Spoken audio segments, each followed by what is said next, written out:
Welcome. Tonight, we're going to travel softly.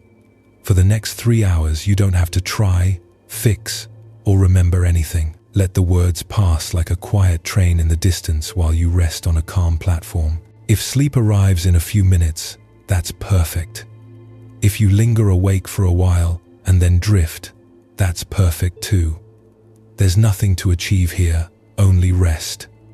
Make yourself comfortable. Let the pillow receive the full weight of your head. Loosen your jaw so your lips can settle and your teeth don't have to touch. Let your shoulders fall in their own time. If the room is bright, soften the light. If there are sounds outside, allow them to be part of the night rather than problems to solve. Place one hand gently on your belly and feel the small rise as air comes in, the easy settling as it goes out. Nothing special is required. Your body already knows how to breathe. Imagine a soft bell in the dark. Its note blooms and fades, and after it fades, you can still feel the quiet it leaves behind. Take 3 unhurried breaths with that memory: 1 to acknowledge the day has done enough, 1 to feel the bed supporting you completely, 1 to give yourself permission to be exactly as you are. What follows are simple stories, scenes of care, patience, and peace. You don't need to hold on to any detail. If you drift, the stories will keep walking without you like a friend humming while you fall asleep. When you return, you can step back in anywhere and the path will welcome you. 2 images will guide us now and then. The first is a lantern that never goes out. Somewhere ahead, steady hands tend its wick and oil while weather comes and goes. The lantern shows how rest arrives when we set kind conditions and stop trying to control every flicker. The second is a river that carries worries for you. Near the end, we'll stand by its bank and watch it work, and you may notice it has been working quietly all along, loosening what no longer needs your grip. For now, let the ordinary sounds in your space belong to you. The low hum in the room, the hush behind the walls, your own breath moving in and out. They aren't interruptions. They're the night keeping you company. If thoughts come, they can come. Picture each one as a small boat touching the dock. You don't have to load it with cargo, and you don't have to push it away. Boats arrive, boats depart, and the dock stays at ease. If your body wants to adjust, allow a small change, a knee a little higher, an arm a little wider, then feel stillness return like snow settling into place. Let your attention rest on one gentle anchor, something simple and steady. The coolness at the tip of your nose as you inhale, the warmth beneath your hand as you exhale, the weight of the blankets over your legs, the soft place where your neck meets the pillow. When your mind wanders, come back to that anchor as you might walk toward a porch light after dark. If a question appears, "Am I doing this right?" the answer is already kind. If you can hear this voice, you're doing enough. If you stop hearing it because you've fallen asleep, you're doing exactly what you came for. Let's agree to a few tender truths. You don't have to hold the day any longer. The conversation replaying itself can set itself down. Tomorrow will find you when the sun does. If it helps, take 1 breath in to a quiet count of 4 and 1 breath out to a count of 6. And then let your breathing return to whatever rhythm it prefers. We're not forcing anything. We're keeping gentle company with the body as it powers down. Between stories, there will be pockets of silence. Those pauses are small doorways the mind can walk through into sleep. If you fade during one of them, wonderful. If not, you'll hear the next scene arrive like a soft wave. You might like to keep a simple image with you. As the room grows quieter, a damp stone path after rain, a paper screen washed with evening light, a warm cup held in both hands. Choose whichever feels kind and let it rest nearby like a friendly animal that doesn't need conversation. Soon, we'll meet a novice who learns to hear a bell until even the silence has a sound of its own. There is no hurry to get there. Night is generous. It keeps offering minutes without asking anything in return. Before we step into that first tale, check the 3 places that surrender quickly to sleep. Smooth your forehead by the smallest degree. Rest your tongue lightly behind your top teeth and let your fingers uncurl on the blanket. the way leaves open in spring. Notice the extra space that appears in your chest when you do. Here is a quiet promise. You don't have to carry yourself through this. The stories will carry you. The bed will carry you. Your breath, steady and warm, will carry you. And if you happen to wake in the middle of the night, you can press play inside your memory on any piece you remember. A lantern on a hillside, a river at dusk, a line of footsteps that's slow until it feels like the earth is moving you. That will be enough to rejoin the path. As you breathe in, feel the slight coolness at the doorway of your nose. As you breathe out, imagine a tiny paper boat leaving your hand and drifting across a dark, gentle current. You don't have to write a message on it unless you want to. Watch it float a little while, and when you're ready, let the image fade. There can be more boats later, or none at all. Now the voice will soften a shade, and the world can step back a shade. You can listen, or you can sleep. Either way, you are safe. Ahead of us waits a bell that teaches stillness simply by being heard, and a lantern that will keep watch while you rest. At Koyasan, dawn arrives the way a secret arrives softly, with cedar scent and a thin band of silver along the eastern ridge. Ren, a young novice with quick hands and a quicker mind, had been at the monastery for several months and had learned the schedule by heart.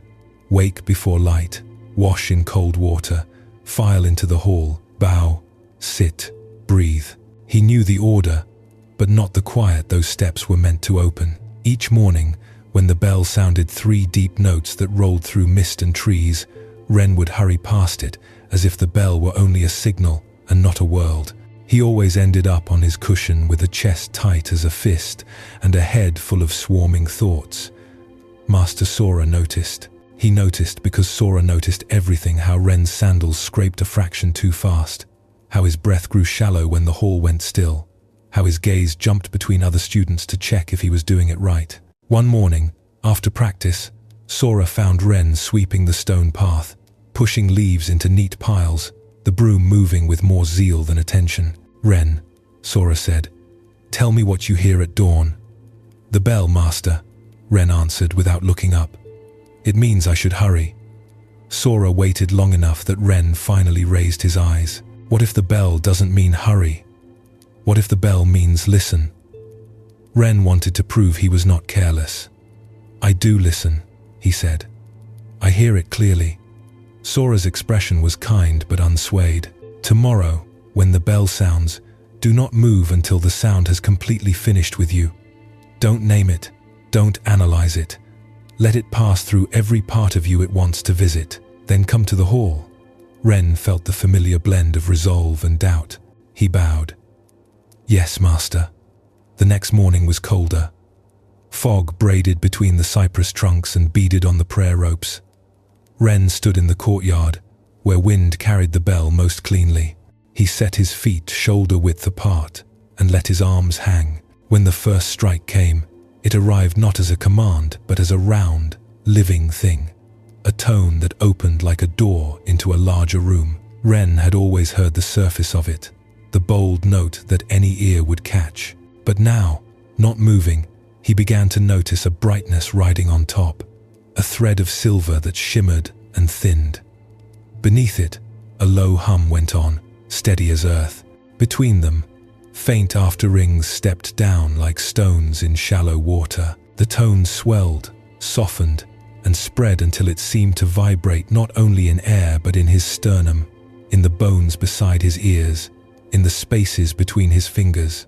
When the sound faded, it did not end. It returned to something larger than itself, a silence that felt full rather than empty, like a wide field under snow. The second strike came, and by then, Ren had forgotten to try. He wasn't measuring his breath, wasn't comparing this moment to any moment. He was receiving. For a few heartbeats, he couldn't find the edges between sound and body, between inside and outside. Even his thoughts, which usually rushed forward with comments and doubts, seemed to lose interest in speaking over what was happening. When the last trace of tone dissolved, Ren stayed standing because stillness felt like the only honest response. Only when the cold finally tugged at his skin did he walk to the hall. He sat, and for the first time since arriving at Koyasan, sitting did not feel like trying to sit. Breath went in and out like water finding its level. After practice, Master Sora met him by the bell tower. They stood under the bronze shape that had hung there for centuries, its surface worn by weather and prayer. Sora didn't ask what Ren had experienced. He could see it in the easy way.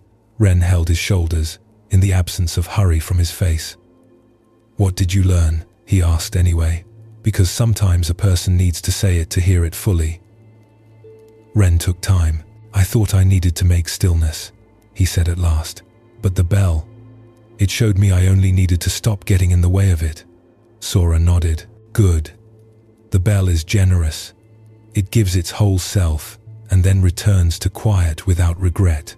Learn from both gifts." In the days that followed, Ren practiced before the bell, as if the bell were a teacher who accepted no bribes and kept no grudges. He stood in different corners of the courtyard to hear how the sound leaned with wind, how the stone walls gave it back, how snow, when it fell, made the edges of tone rounder. He noticed the way the monk who rang it raised the striker and paused, letting stillness collect before the strike, how the pause made the sound brighter, how intention shapes what follows. He began to understand that the bell's lesson did not end at the bell. When a crow called from the cedar, he listened for the overtones hidden in that rough voice. When rain began and the roof started its delicate ticking, he listened past the pattern to the room of quiet that held it. When he lay awake at night and his heart beat a little harder than he wished, he listened until even that insistence softened. Not because he forced it softer, but because he gave it the same full attention he had given the bell. The other novices noticed changes before Ren did. He no longer jolted at small noises during meditation. He swept the path with fewer corrections and more care. He laughed more readily, but his laughter didn't break the quiet. It joined it. When he bowed, his bow was not a performance, but a way of placing his mind down. Weeks later, on a morning clear enough to see the far ridge, Sora asked Ren to ring the bell. Ren felt the weight of the striker, the grain of the wood under his palms, the tiny tacky place where resin from a branch had marked it years ago. He lifted it and paused, not to dramatize, but to allow a breath to finish, the way you let a friend finish speaking before you answer. Then he struck, not hard, not soft, simply true. The note rolled out and Ren felt its circle widening, touching roof tiles and moss, the sleeves of a woman who sold rice farther down the slope, the frost on a rail, the smoky air of a kitchen where someone stirred miso. He couldn't know those details, and yet he did, because he had learned to trust how sound travels in a place that has learned to receive it. When the echo finally folded back into the quiet that had been waiting the whole time, Ren lowered the striker and stood for a breath with empty hands. Sora's eyes were bright, but he offered no praise beyond what Ren could already hear in the steadiness of the morning. They walked together toward the hall. Ren did not become a different person that winter. He still moved too fast sometimes. His mind still found ways to judge and compare. But now, when speed returned, he had a way to meet it. Stop, listen, let the world arrive. He learned that stillness was not the absence of sound or thought, but the presence within which sound and thought could appear without taking over everything. On a mountain where a bell had taught generations to begin their day, Ren finally understood why so many stopped in their tracks when it rang. Not because they were delayed, but because in those moments, the mountain, the bell, and the listener were all doing the same simple thing, being fully here. And from that place, everything that followed made more sense, including the quiet work of finding sleep when night returned and the bell rested, its lesson humming on in the vast, kind silence it knew so well. Let the bell's last shimmer lean into motion now. The same attention that learned to hear a note can learn to meet a step. What the bell revealed in stillness, the path would now ask for in motion. Arashiyama wakes with a green hush, the kind that makes sound feel like a guest. Bamboo rises in close columns, pale and tall, their leaves whispering in a language of small breezes. Ken had walked this path 100 times and believed he knew it. The gravel ribbon, the moss stitched into the edges, the way the trunks leaned as if conferring. He always reached the end before the morning had a chance to begin. That was his skill-efficient feat. Quick decisions. A body that kept score by distance covered. Only lately, he'd started to notice that he arrived at places without quite remembering the path between them, like a book he had skimmed and could not quote. Elder Rio had asked to walk with him. Rio's age did not declare itself loudly. It showed in soft ways. A gentler swing to his sleeves, a gaze that did not look for anything to fix. When they met at the trailhead, the river below the grove was blue as a blade, the bridge downstream still empty of tourists. Ken bowed quickly, already angling his weight forward. "Let's begin," Rio said, and did not move. Ken waited, then shifted. "Master, the path will be crowded soon." "It will," Rio said. "Let's not add our own hurry to it." They started. Ken took his usual stride and had to stop a few steps later because Rio was not beside him. The elder was a few paces back, moving as if each foot were tasting the ground. Heel touched, weight poured like water, the other foot followed. Rio's pace was not theatrical, not showy, just unwavering. Ken returned to him, a restless current contained by a narrow channel. "I can go slow. I know how." Rio nodded. "Then show your feet." Ken tried. He counted in his head left, right, like a metronome forced on a song that did not want it. By the 10th step, he was negotiating with himself. Just a little faster, the body knows this path. He looked ahead to the bend, to the gate beyond, to the end beyond that. He looked everywhere except where he was. "Once," Rio said, as if answering a thought rather than a word. "Count once. Say left with one step, right with the next. Then let the counting go. After that, the path can do the counting for you." Ken took a breath, said the words softly to himself for 2 steps, then dropped them as instructed. He expected to feel lost without the numbers. Instead, something unexpected opened. The faint creak of bamboo sleeves brushing high above, a hidden bird loosening a single note, and then reconsidering. The way light broke into small coins as it passed through layers of leaves. His feet began to report things he had never let them say, the slight give of wet earth beneath gravel, the more tempered firmness where flat stones had been set, the coolness that rose from the ground and touched his ankles like water. Impatience came back like a tide. He felt it in the jaw first, a press of teeth, then in the stomach, a small forward lean. He did not fight it. He noticed it the way he noticed a breeze. It was there. It softened when named. He lifted a foot and placed it. His breath, without being told, lengthened a little. They reached a place where the path narrowed, bamboo crowding in until the world felt like a long open throat. Rio stopped. Sun had found a gap and sheeted through, bright enough to reveal silk threads webbed between 2 stalks, strung with dew. Ken would have walked through them on any other day. He would have felt the ghost threads on his face and frowned and kept moving. Now he saw them first, and something in him bowed without moving. The spider itself was nowhere visible, but its work was, and Rio's stillness made that work into a kind of bell. When they moved on, Ken felt a quiet argument lose its voice. He did not win or lose. He fell out of need to compete. The path did not lengthen or shorten. It did not ask him to perform. It offered a sequence of nows, each one different enough to be worth receiving. The scuff of a sandal farther ahead, then silence. The smell of wet bamboo, then cedar, then a thread of smoke from a stove across the river. The particular crunch when a leaf, long dried, finally agreed to become part of the path. "Why do you walk quickly?" Rio asked, not scolding, only curious. "To be efficient," Ken answered. "To get where I'm going." "And where are you going?" Ken opened his mouth to say, "The end of the path." but the answer sounded too small for the question. He waited. Waiting itself became an answer. "I don't know," he said. "Not always." Rio smiled, the way people do when words have finally caught up to a truth that was already present. "Then you can borrow my destination for a while. Mine is the step I'm taking." They walked the rest of the grove with that lone destination. Ken discovered that when he met a step, as if it were the place he had been hurrying toward, the step grew wider than his foot.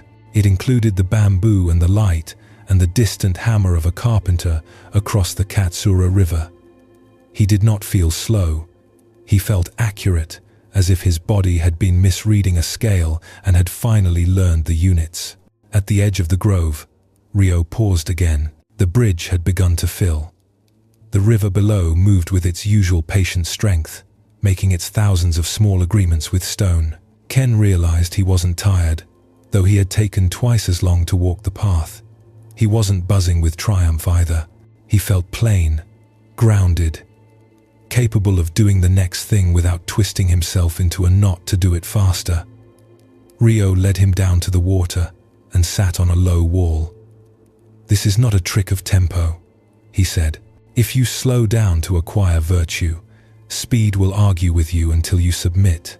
If you slow down to meet what's here, speed loses interest." "And progress?" Ken asked. Some part of him still wanted a line to climb. "Progress is not distance," Rio said. "It's intimacy. With place, with breath, with the work in front of you. Intimacy doesn't rush because there's nothing intermediate to get through." Ken looked back at the bamboo, at the thin path of light that had crossed their way, at the web he had not broken. He thought of how many conversations he had sped past, how many meals he had half tasted, how many mornings had turned into afternoons without leaving a print. He didn't feel guilt exactly. He felt the weight of a full pocket he hadn't known he was carrying, and the relief of deciding to set it down. In the days that followed, he practiced Rio's borrowing. Once, he forgot and slid into his old gait. He reached the end of a task with no memory of the middle and felt an ache in the same place that had ached when he used to run too far in poor shoes. He stopped. He said, "Left, right," once, then let the words go. He watched the world reappear at walking speed. It did not punish him for arriving late. It seemed grateful he had arrived at all. He discovered that slowness, done honestly, did not make life smaller. It made space. He could fit the wind in it, and the smell of tea, and the way Rio set a bowl down with respect for both bowl and table. He learned that the body's impatience often hides a heart that wants to belong. If he gave it enough present moments to belong to, it quieted on its own. On an afternoon when clouds stacked high over Kyoto and the river sounded like a book being turned, Ken walked alone through the grove. He met the step he was taking. It was enough. The bend came when it came, and the end when it did. On the way home, he noticed a cluster of children feeding carp from the bridge, the flash of orange and white just under the surface, mouths opening to receive what fell. He did not hurry past them. He let the scene go through him the way the path had whole, unbroken, complete, and for the first time in a long while, he felt that his life was keeping pace with him, not because he had sped up, but because he had finally chosen a pace that life could keep. Walking had found a right tempo. Soon, on a potter's wheel in Mashiko, that same pace would be asked of the hands. Mashiko wakes to the smell of damp earth and wood smoke, a town of quiet roofs and climbing kilns, where morning light arrives like a glaze thin at first, then deepening as it settles. In a low studio with paper windows and a floor dusted the color of bread flour, Master Takumi tied on his apron and pressed his palms into a mound of clay. He did not look impatient with it. He never looked impatient with clay.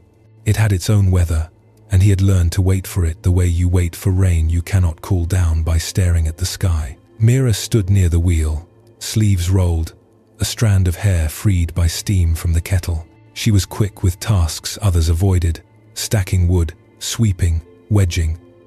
Quickness had carried her far enough to be invited here. She thought it might carry her farther to the bowl that felt inevitable in her hands, and then to 10 bowls more. Takumi watched her with the same attention he gave the clay. Calm, unhurried, exact. Sit, he said, nodding toward the wheel. Center, one piece, only one. Mira wedged the clay and slapped it to the wheelhead. The first push of her palm came from a simple desire to begin. The wheel hummed, the mound wobbled. She pressed harder, trying to force it into obedience. The wobble agreed to hide for a moment, then returned as the wheel gained speed. Stop, Takumi said gently. He set his hand on the clay the way you set a hand on a skittish horse, not to pin it, but to let it know it could lean into something steady. Where are your feet? Mira blinked. On the wheel, pedal and the floor. And where are your hands? On the clay. And where is your attention? She didn't like the truth that appeared. Ahead, she said, on the shape I want. Bring it back, he said. Center your attention before the clay. He put his palms beside hers and asked her to feel, not to push. The wheel turned slower than she preferred. He barely seemed to be pressing, yet the wobble softened as if it had tired of its own argument. You cannot make clay be still by forcing it, he said. You can only offer it a stillness to join. The mound found the middle. A breath loosened in Mira's chest without her permission. Now, Takumi said, one bowl. Mira pulled the clay upward, unsure at the base, more sure at the rise, fingers working in conversation.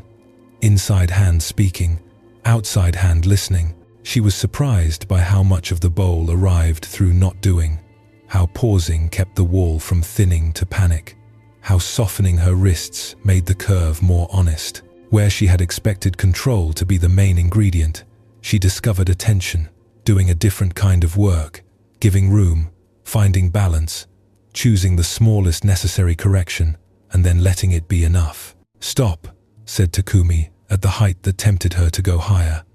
There. It could be taller, she said, wanting the victory of more. It could, he nodded, and it could collapse. Ask what this clay wants to be today. She breathed, met the bowl she had rather than the one she pursued. The lip softened under a damp sponge.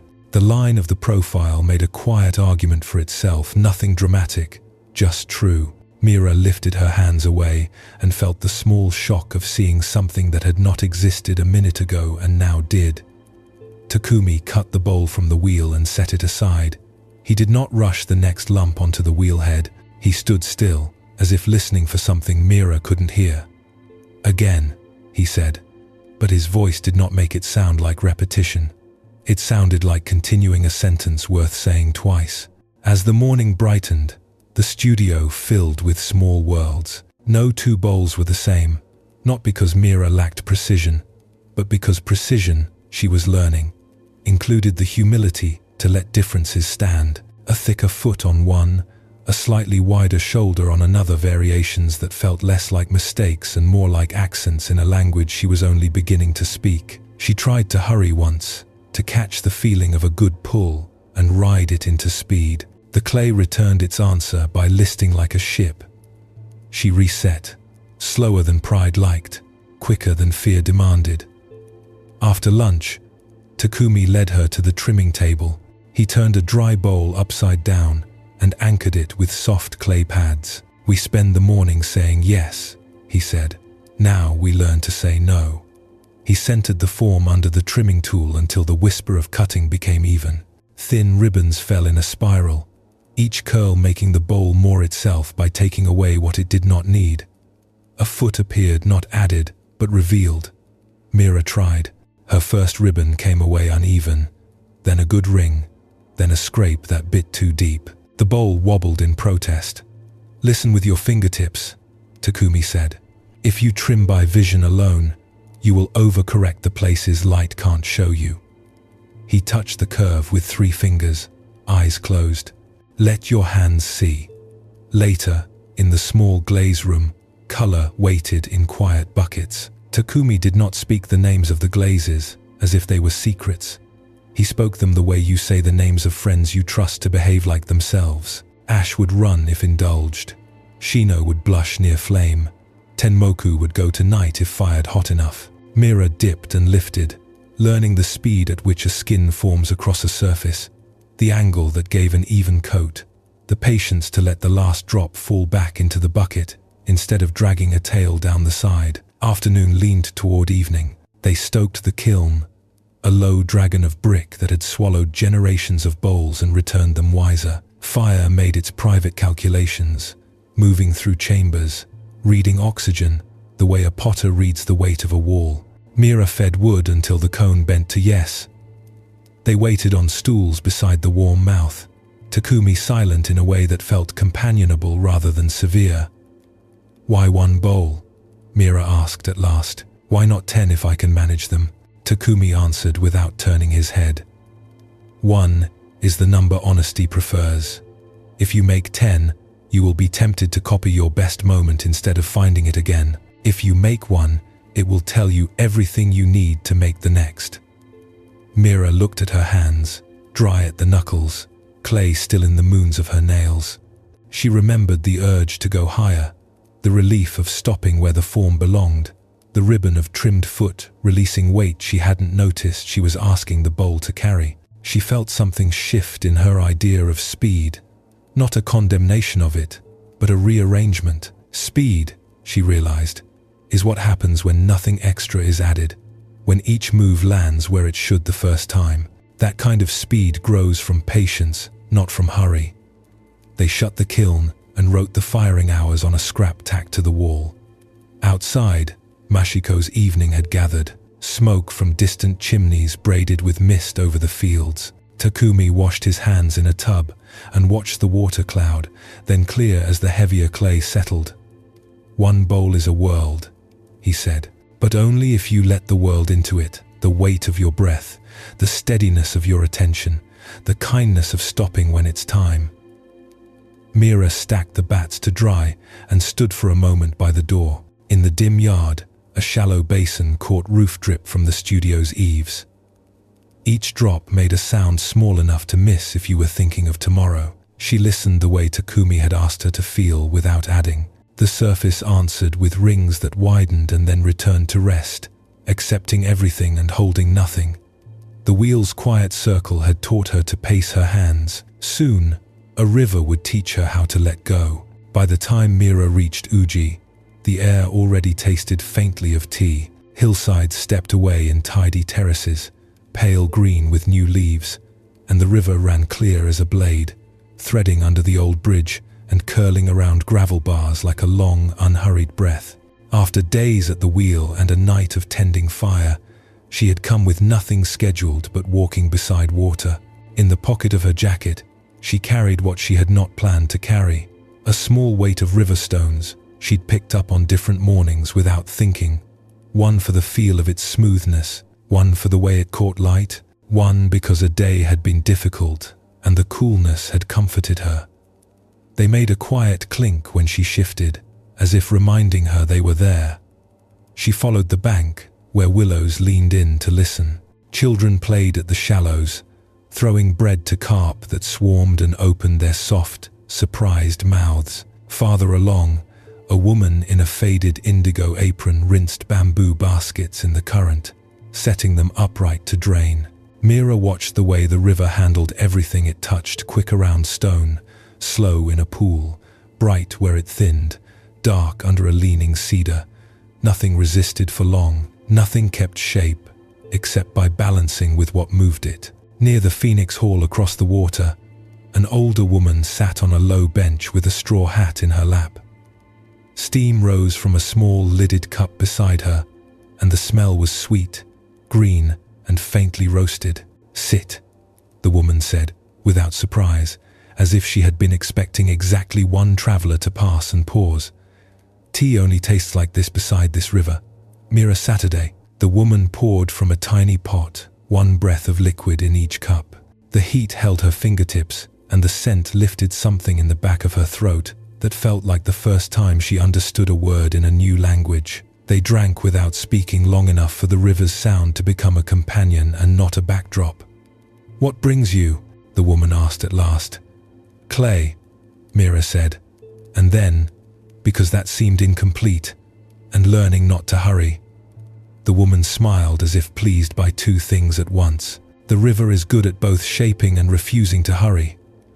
She glanced toward Mira's jacket pocket, the way someone glances toward a skylark they've heard before they've seen it. And carrying what we try to keep. Mira felt the small heat of embarrassment in her face and rested a hand over the stones as if she could quiet them. I keep them because they're beautiful, she said, or because a day asks for something cool to hold. Of course, the woman said, we touch what steadies us. She lifted her cup and watched the surface tremble with the lightest wind, but there is a difference between letting beauty touch you and trying to live by holding it still. They sat quietly again. The river, free of their questions, went on making agreements with whatever it met. When the woman spoke next, it was like setting a leaf on moving water and letting it ride. Which gives you more peace, the weight in your pocket or the flowing that keeps happening whether you watch it or not? Mira did not answer right away. She pulled the stones out into her palm. They were all small. None would have mattered to anyone else. She turned one with a fingertip, felt its particular curve, and the way one edge had been softened until it was more idea than line.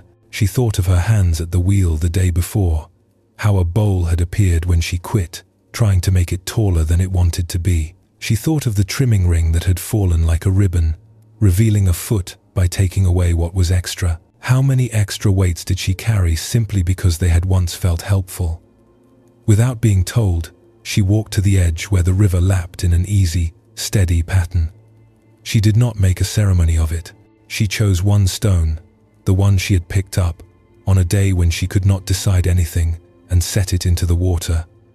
It disappeared with a flash, and then not at all, a soft, private joining. The pocket was lighter by the smallest amount. The relief was larger than that amount deserved, as if the river had taken something invisible along with the stone. She returned to the bench. The older woman poured the last of the pot, letting the fragrance drift between them like simple praise. It isn't a vow, the woman said. You don't have to stop picking things up. Just learn the difference between a touch and a grip. Mira nodded. She took the next stone to the edge, and this time let it drop from a height that sent rings widening out from the point where it struck. The rings traveled until they found reeds and stones and small sticks and became part of other rings, other crossings. She watched until there was no evidence of that moment except the memory in her body of having let go. She thought then of other pockets, a praise she replayed too often, a mistake she kept for no good reason, a form she'd fallen in love with that didn't belong to that day's clay. She could not throw each of those into Uji, but she could learn the movement. She could learn the feeling in the hand that opens. They walked farther along the bank. The woman showed her where cormorants would gather at dusk and how the current thickened near a bend where the bottom fell away. Flow is not careless, she said. It's attentive. It moves around what's solid, and when the solid moves, it changes without argument. People here let go and think it means don't care. It means care differently. It means stop trying to keep what is already on its way somewhere else. They came to a flat rock, worn smooth by years of sitting. Mira placed the last of her stones there and waited, as if the river might come claim it with a hand. She was suddenly aware of breath hers, and the rivers matching for a few cycles, in and out, forward and back. The woman did not speak. She did not need to. A small wind came up from downstream and touched Mira's face, the way a mother checks a child's temperature lightly, with reliable love. When shadows began to lengthen, they turned back. A fisherman on the far bank lifted a net and shook water from it like sequins. Children had gone. The woman's cup stood empty. At the bridge, they paused. Traffic murmured overhead. The river below, swallows drawing bright arcs between. Clay taught your hands to release pressure, the woman said. Water will teach them to release possession. She placed a fingertip to the rail, as if to ground the lesson where anyone could find it. Keep what keeps you honest. Return what wants to travel. Mira thanked her and meant it. She walked alone the last stretch to the station, jacket light, steps uncomplicated. When she slipped her hand into her pocket out of habit, it closed around nothing and did not panic. The nothing felt clean. It felt like room. Night would come, and with it, other lessons. Heat waited in a forge somewhere, ready to show her how to hold intensity without burning or breaking. But for now, Uji's river kept moving with its ancient competence, and Mira let it pass through her, the way a song passes through a house, with open windows heard, welcomed, and not held past the moment it belongs. Nara greeted Mira with the smell of sweet smoke and autumn leaves. Deer stepped out of the park's long grass and bowed to tourists, who laughed in surprise. Temple bells rolled their low thunder across tiled roofs. Somewhere a hammer struck iron, and the sound leapt clean as a struck note. She followed it through narrow streets of old latticework until she found a forge with its wide doors open to the afternoon. Inside, heat had a shape. It breathed. The charcoal bed glowed like a small sunrise contained by brick, and the anvil shone with that dark luster a tool earns from being used exactly for what it was made to do. The smith was already there, thick forearms bare to the sparks, hair tied back in a simple knot. "Come in," he said, as if he had expected her. "I'm Daigo." He spoke as if the forge were a third presence in the room, and both of them were guests. He put a bar of steel into the heart of the fire and worked the bellows with a rhythm that seemed more like breath than labor. The coals brightened by degrees dull red cherry, then a young orange that wanted attention. "What do you see?" he asked. "Color," Mira said, then heard the thinness of the answer. "Temperature."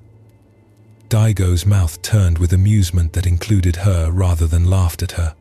"Listen with your eyes. The metal tells you when it's ready.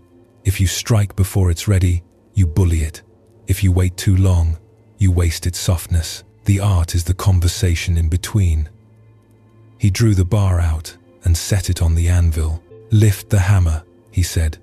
"Not like a threat, like a question you honestly want answered." She lifted. "Now, bring it down where the metal wants to move. Then listen again." Her first strikes were eager. The hammer bounced in her hand, and the steel offered a stubborn answer. Edges went wild. The line she wanted refused to appear. Sparks landed on her sleeve and bit harmlessly. She tightened her grip and hit harder.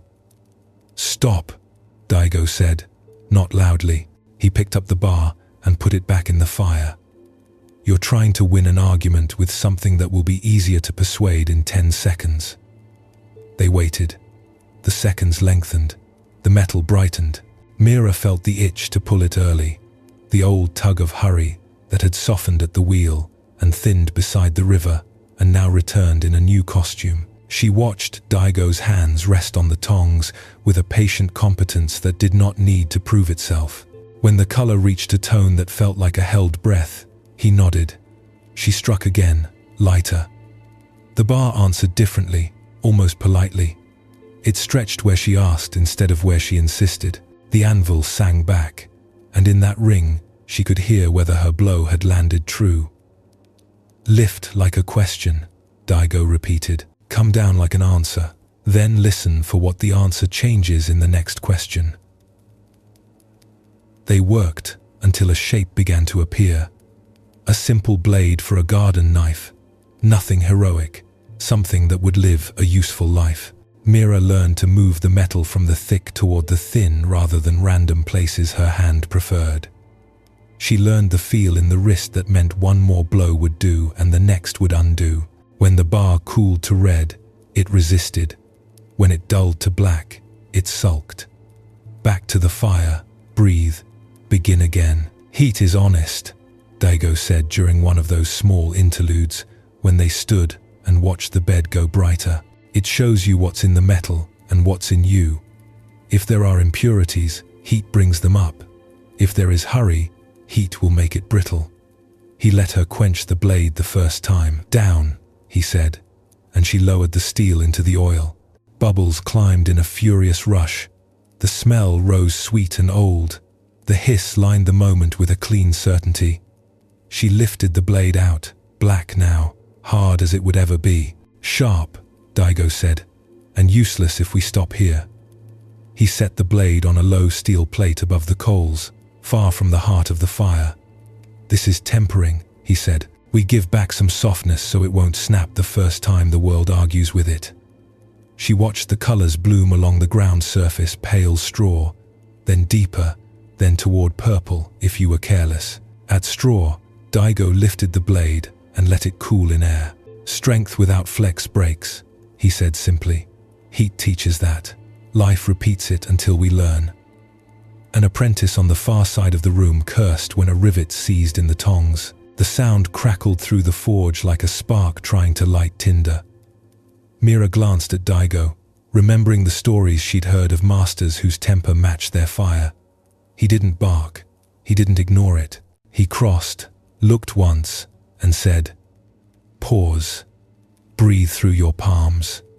The boy's shoulders lowered a centimeter. The rivet loosened and slipped where it should.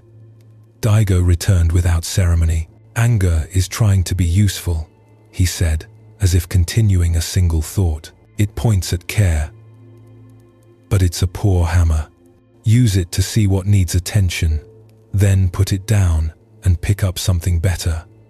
Mira felt the words seat next to the river's lesson about letting go and the wheel's lesson about centering. Fire, too, was a teacher, but it didn't ask for fear.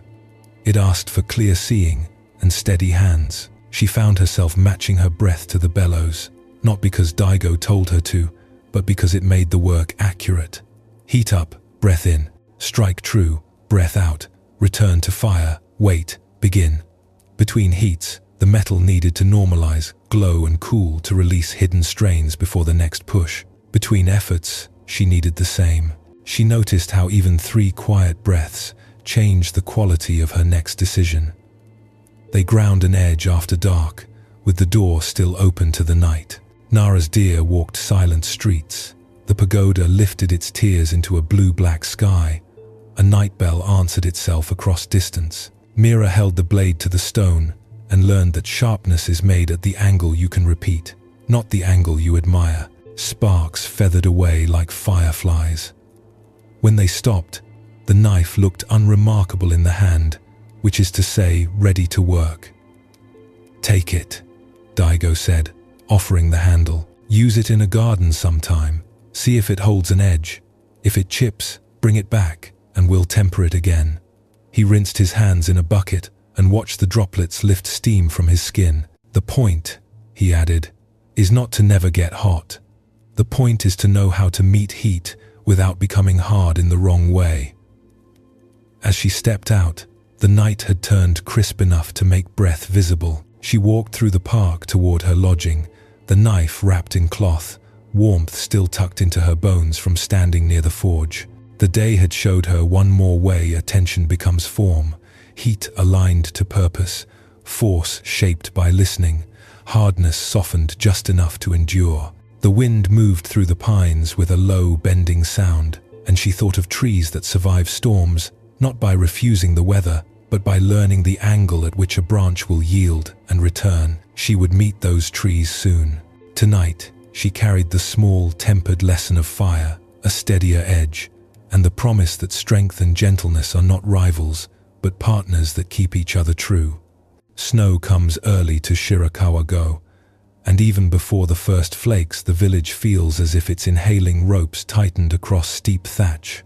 Firewood stacked in cross-hatched walls, ladders leaned where they will be needed. Mira arrived as clouds gathered low over the peaks, and the river took on the color of pewter. The gasozukuri houses stood like hands pressed together in prayer, their angles built to shed what winter would surely lay on them. In a small square near the stream, a willow trailed its thin fingers over the water, green even as the maples reddened. An older woman waved Mira closer from the doorway of a farmhouse, a scarf tied over her hair and ash dusting her sleeves. "You came on a weather day," she said, as if weather were an honored guest. "I'm Ko." Inside, the aurori burned low, the iron kettle humming softly to itself. The air smelled of cedar smoke and something sweet, steaming under a lid. Kayo handed Mira a bundle of straw rope and nodded toward the ladder. We bind the roof to the beams before the wind lifts its edges. We don't make it stiff. We give it enough slack to move and not tear. Help me. They climbed. The thatch under Mira's knees was springy, not brittle. Kayo's hands moved in a rhythm that the roof clearly understood. Wrap, cinch, test, leave 1 finger's width of play. In a storm, Kayo said, anything that refuses to move will break, so we tie to hold and to yield. She glanced toward the willow. That one has lived longer than any rigid thing on this street. Mira worked until her palms itched with straw and the knotwork settled into the braid of her fingers. As wind found its voice and began to rake the valley, Kayo climbed down and stood a moment in the yard, reading the sky the way Daigo had read heat. We'll have weight tonight, she said. Good. The roofs like to remember their purpose. Snow began as dusk arrived, heavy flakes that stuck the moment they landed. In the space of an hour, everything gained soft edges. Between trips outside to knock load from eaves, neighbors gathered in Kayo's room, stamping snow from boots, cheeks bright from cold. They spoke in the half-quiet people use when listening to weather. The kettle sang. Someone told a story about a year when the drift at the doorway grew higher than a person's shoulders and the rope lines between houses kept the village stitched together. We don't fight winter, a man said. We learn its grammar. It was in the second hour that Mira heard the crack. Not close, the sound traveled from the slope above the rice fields. A deep, wooden report, followed by a sighing she felt in her chest. Kayo's eyes shifted toward the hill. Cedar, she said, neither triumphant nor mournful. Too proud for this wind. She poured Mira tea and set the cup exactly where it could be reached without looking. You've learned about heat, she said, as if the forge were present. Tonight you'll learn about weight and angle. When the wind rose again, they went out with long poles to ease snow from the eaves. The thatch flexed. The ropes hummed faintly. Each push sent a sheet of wet white sliding into the dark, thudding to the ground with a satisfaction that surprised Mira. Across the lane, 2 men worked in mirror to them, and farther along a boy no older than 12 mimicked the angle Kayo used, learning balance by matching it. Between breaths, Mira noticed how her body had begun to meet the gusts, not braced straight against them, but turned slightly, allowing just enough give that the push passed through instead of toppling her. When their work paused, they stood beneath the willow. Snow had made lace of its hanging switches. Wind pressed them flat, then released them, and without complaint they rose again. The tree did not look fragile to Mira now. It looked skilled. It knew the shape that would keep it alive, and it took that shape again and again without shame. In the distance, the broken cedar lay in a geometry it had insisted on keeping until it couldn't. People mistake strength for resistance, Kayo said. But if a beam refuses to bow, it will split the house. We build our frames to bend a little. The rope stretches, the rafters talk to one another when they move. She tapped the post by the door with the back of her knuckles, a gentle sound, and Mira imagined how the whole structure answered, each piece taking a little of the load, so no single place had to take it all. Back inside, cheeks stinging back to warmth, Mira felt the day's lessons rearrange themselves into a single sentence she could almost hear. The bell had taught her to listen. The path had taught her a pace. Clay had taught her one honest bowl. The river had taught her to release. Fire had taught her to hold heat without hardening in the wrong way. And now, the willow and the house were teaching her to meet force with intelligent softness, to distribute pressure rather than storing it in one stubborn place. Kayo opened the lid on the steaming pot and lifted out mochi, glossy and round. She dusted them light with starch and pressed one into Mira's hand with a small, audible click of approval. "Eat," she said. "Storm work needs sweetness." They ate and listened to wind rearrange its argument. It didn't sound angry to Mira now, only thorough. It found every gap, tested every tie, made its case to each again. The roof answered by moving and holding, a conversation with weather rather than a fight. Close to midnight, the gusts slackened. The house settled into a deeper quiet. Kaio dozed sitting up, chin tucked. One palm turned upward, the way a person falls asleep who has practiced offering more than gripping. Mira slipped back outside and stood under the willow alone. The snow had become powder that ticked more than thudded. She reached out and touched one long switch, cold against her fingers, and felt in her own shoulder a release she didn't know she had been denying, a soft, small bow that didn't collapse anything but made the next breath easier. She thought of places in her life where she had been cedar when willow would have served better. A conversation she had tried to hold still until it broke. A plan she had refused to angle even when the wind made its case clear. She could not fix those moments now, but she could learn the angle. She could let the next gust pass through without losing her footing or her shape. By morning, the roofs wore thin white caps and the willow hung heavy but unbroken. Villagers shoveled lanes, laughter rising visible in the cold. Kaio handed Mira a broom and they cleared the step together with quick, companionable strokes. "You'll travel on," Kaio said, not asking. "Take the angle with you. You don't have to be a tree to use it." "I will," Mira said. She meant it the way you mean a knot tied right the first time. The road toward the next town cut a dark line through the snow. Somewhere ahead, a room would be waiting where the lesson was not wind or weight, but gentleness that heals, poured into a cup and offered with both hands. For now, the willow in the storm kept bowing and lifting, showing her the choreography of staying intact in a world that never stops arriving. Luang Prabang gathers the day with a soft hand. Saffron robes move like a small river through the lanes at dawn, rice bowls cradled, bare feet whispering on stone. By afternoon, the heat loosens its grip. Frangipani falls in yellow stars along the old French walls. The Mekong and the Nam Khan fold into each other with the patience of old friends. Mira arrived with dust on her shoes and a feeling she could not quite name, a fatigue that wasn't solved by sleep and a restlessness that wasn't solved by motion. A hand-painted sign pointed down a side alley, "Tea and Quiet." She followed it because it offered both. The tea room was nothing elaborate, just a wooden veranda lifted above a garden where lemongrass and mint had gone sweet in the Sunday wind. Bells, shaped like tiny fish, turned the air into a light conversation. On a low table were a clay kettle, 2 small cups, and a bowl the color of river mud. The woman who kept the place stepped from the shade, carrying a basket of leaves. Her hair was silver and pulled back with a piece of cotton string. Her eyes had the unhurried brightness of water in deep shade. "Welcome," she said. "I am May Dara. Sit if you like. You don't have to speak." Day Saturday. May poured a thread of water into the kettle and waited without tapping her fingers or checking a clock. Waiting here did not feel empty. It felt like part of the recipe. When the steam rose, she rinsed the cups, warmed the clay, and let a first breath of water pass through the leaves and into the bowl, then away. "For the dust of the road," she said. The second pour she offered to Mira with 2 hands, as if handing her not just tea but permission.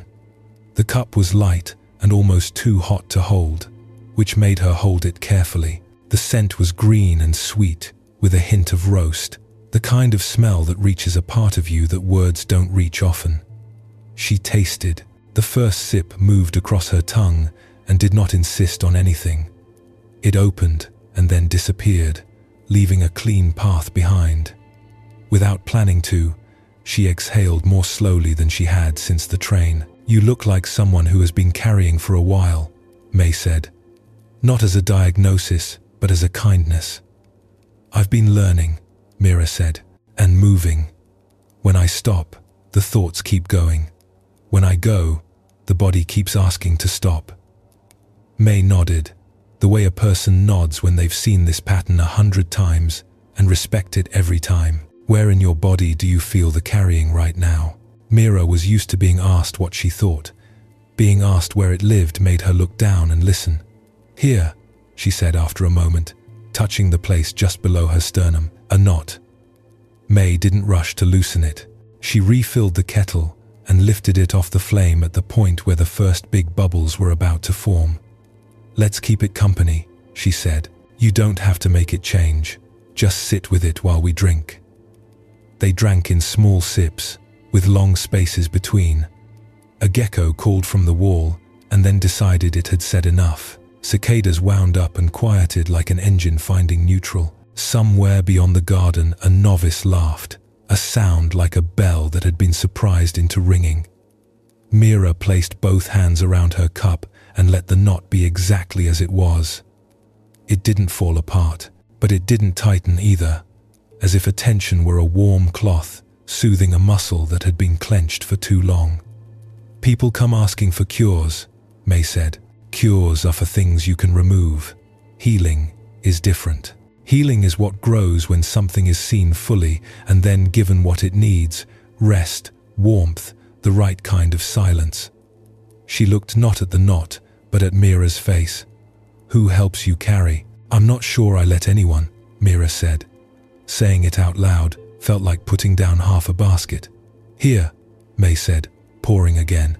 "Let the cup help. That's why we make them small, so you have to accept help from the next pour."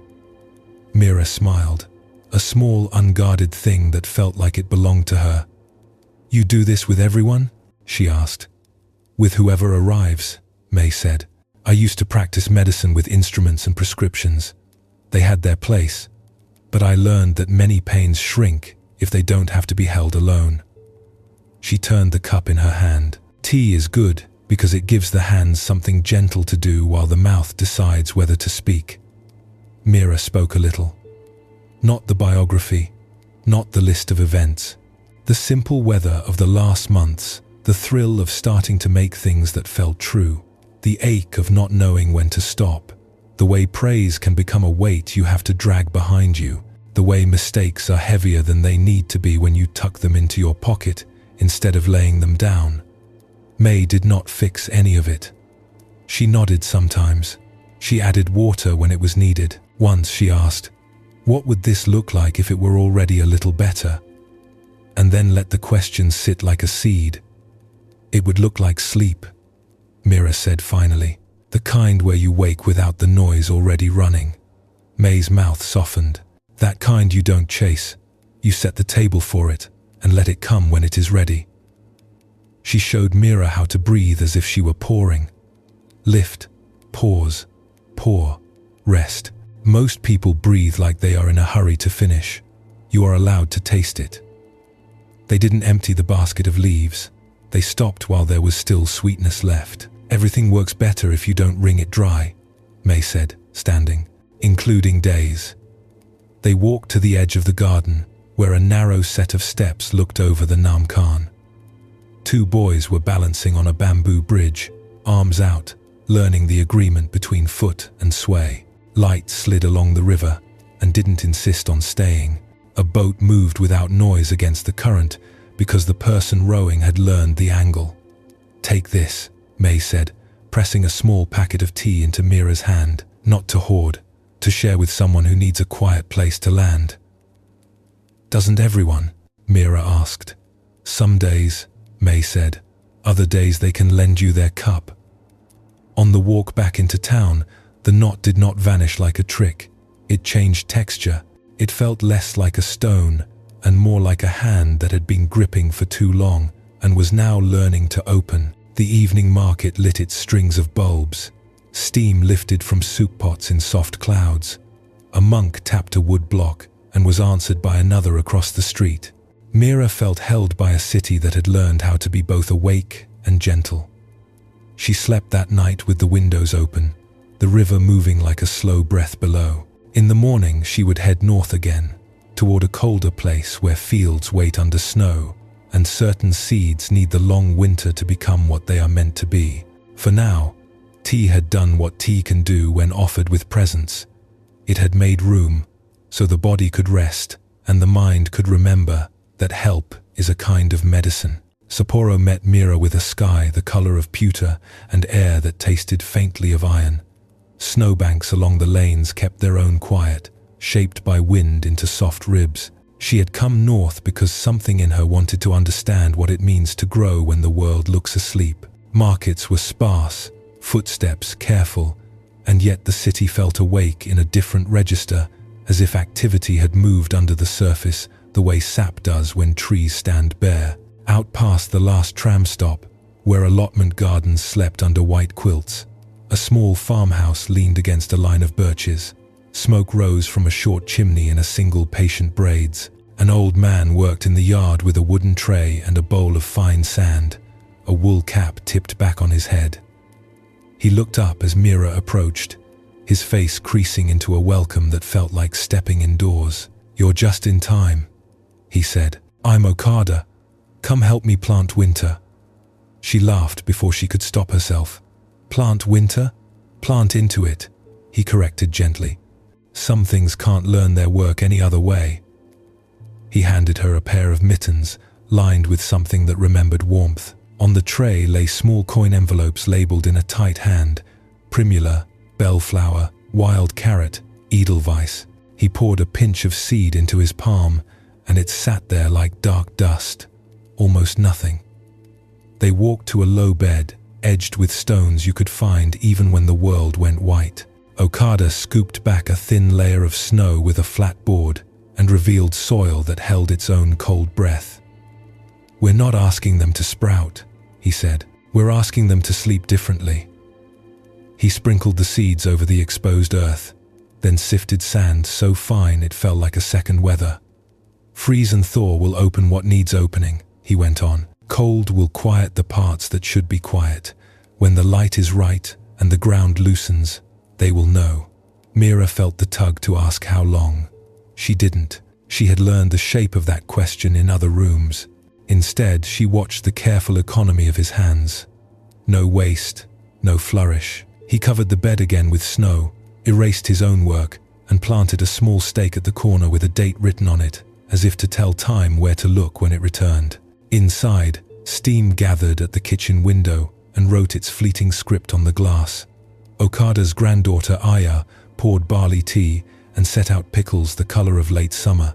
"People think nothing happens in winter," Aya said, "because they can't see it." She spoke without bitterness, only with the practice of someone who has spent many seasons paying attention. If you cut open a seed in January, you might still not see what's changed. But it has. Okada nodded. He took a napkin and drew a seed he'd memorized the hard coat. The tiny embryo folded in on itself, like hands in sleep. "There's a threshold inside," he said, tapping the sketch. "Some kinds won't cross it without enough cold. The hormones are like guards at a gate. Winter persuades them to step aside." He looked up at Mira with eyes that had light in them despite the weak day. "It's not punishment, it's preparation." After tea, he led her to a shed where shallow trays sat in neat rows, each covered with burlap damp enough to shine. "For the more delicate ones," he said, "we let them dream under cloth. The mice have their ways, we have ours." He lifted one corner, and the smell rose clean and green, shockingly alive inside the cold. The way a memory can bloom in a room where no one is speaking its name. Mira realized that some longing in her had been shaped like this room for a long time. She had measured progress by what appeared, by the visible pull of clay or the obvious glow of a kiln. Here, progress looked like patience with no proof. "How do you know you've given enough winter?" she asked at last. "You don't know," Okada said. "You learn the ranges, you pay attention to the year's mood, and you err on the side of enough. If you cheat dormancy, you cheat strength." He tightened the twine on a bundle with fingers that didn't shake despite the cold. "Everything you hurry will ask for its time later, usually when you can least spare it." They went back outside as the light thinned to blue. Snow began again, a sift at first, then a steadier pour. Okada showed her a different bed, where last year's stalks still stood dry spires, with seed heads that rattled when touched. He pinched one and broke it open, letting the tiny seeds tick into his palm and then onto the snow. "Let the field feed itself where it can," he said. The snow holds them in place. The ground takes them when it's ready. Mira's breath made a small cloud that she could have walked into if she wanted to vanish for a second. She thought of the months behind her, the bell, the path, the bowl, the river, the forge, the storm, the tea, and felt how each had asked for a different kind of waiting. This, though, asked for an even quieter faith, to trust in a work that would not show its face until spring, to be satisfied with labeling a stake and leaving the rest to what she could not manage. Aya came to the door and called them in. Evening had gathered. Okada hung his coat and stood a moment with his hands over the stove, not to warm them so much as to let heat finish what cold had started. "People think rest is what you do when you're finished," he said, as if answering a question she had not asked. "But seeds rest on purpose. They're building what they'll need for weather they haven't met yet." They ate soup that tasted like root cellars and patience. Aya told a story about a year when winter arrived late and how the lilies did poorly because they hadn't been fooled into their right timing. "Even flowers need a firm no before they can say a true yes," she said, smiling at the paradox, because it wasn't one to her at all. When Mira stood to leave, Okada pressed a small envelope into her glove. "Not a souvenir," he said, "an assignment. Don't keep them dry for fear of failing them. Give them a clean winter wherever you are. When they bloom, you'll know what the cold was for." She stepped back into the night that had deepened to ink. Snow ticked on her hood and softened her footsteps. She put the envelope in her inside pocket, where body heat wouldn't change their mind about sleeping. The city felt different on the way back, not because streets had moved, but because she had. Dormancy now had a shape she could trust. On the train south the next day, she held the envelope the way you hold a letter whose meaning is true even before you open it. Fields slid by under their white covers. Villages smoked. She closed her eyes and listened to the quiet shift of wheels, to the winter work going on in dark soil, to the part of her own life that had needed this season of not showing. Some lessons, she realized, sprout better when you stop looking at them with your eyes. Soon she would meet someone who understood that kind of seeing more than most. For now, she let the train and the seeds and the sleeping ground all keep their steady, necessary pace. Koyasan was still dark when Mira climbed the stone steps, the cedars holding more night than the sky did. Frost traced the railing in a thin shining, and somewhere a single bell sent one clean note through the trees, the kind that doesn't end so much as it finds the edge of your listening and keeps going without you. Lanterns marked the path like quiet stars brought down to earth. She had come back carrying the good weight of months' clay under her nails, smoke in her coat, river air in her lungs, and also a different weight, a crowd of thoughts arguing softly in the next room. The more she had learned, the more the mind wanted to organize it, pin it, understand how the pieces fit. She stood by the outer gate a moment, feeling both gratitude and unrest, then stepped through. Master Sora was already awake, as if morning had asked him first for permission to enter. He sat by a low brazier in a small side room open to the garden, steam lifting from a kettle, the color of old stone. Ren, the young monk Mira remembered from a previous dawn, set 2 cups on a tray and bowed out without a sound. Sora's face had the kind of softness that happens when strength isn't being spent proving itself. He gestured for her to sit. "You've been in good company," he said, pouring a thin breath of hot water to warm the cups. "Fire, river, winter, wind, they leave honest marks." "They do," Mira said, and then realized she had arrived with a pocket full of questions, each as reasonable as it was restless. Which practice first? How to balance making with emptying out? How to keep the tenderness of tea while meeting the heat of a forge? She opened her mouth to begin. Sora lifted a hand, not to refuse but to redirect. He set a small cup in front of her. "What color is this?" he asked. "Brown," she said automatically, then looked. The glaze held more than one word. Amber pooled at the lip. Iron freckles surfaced where the clay had asked to be seen.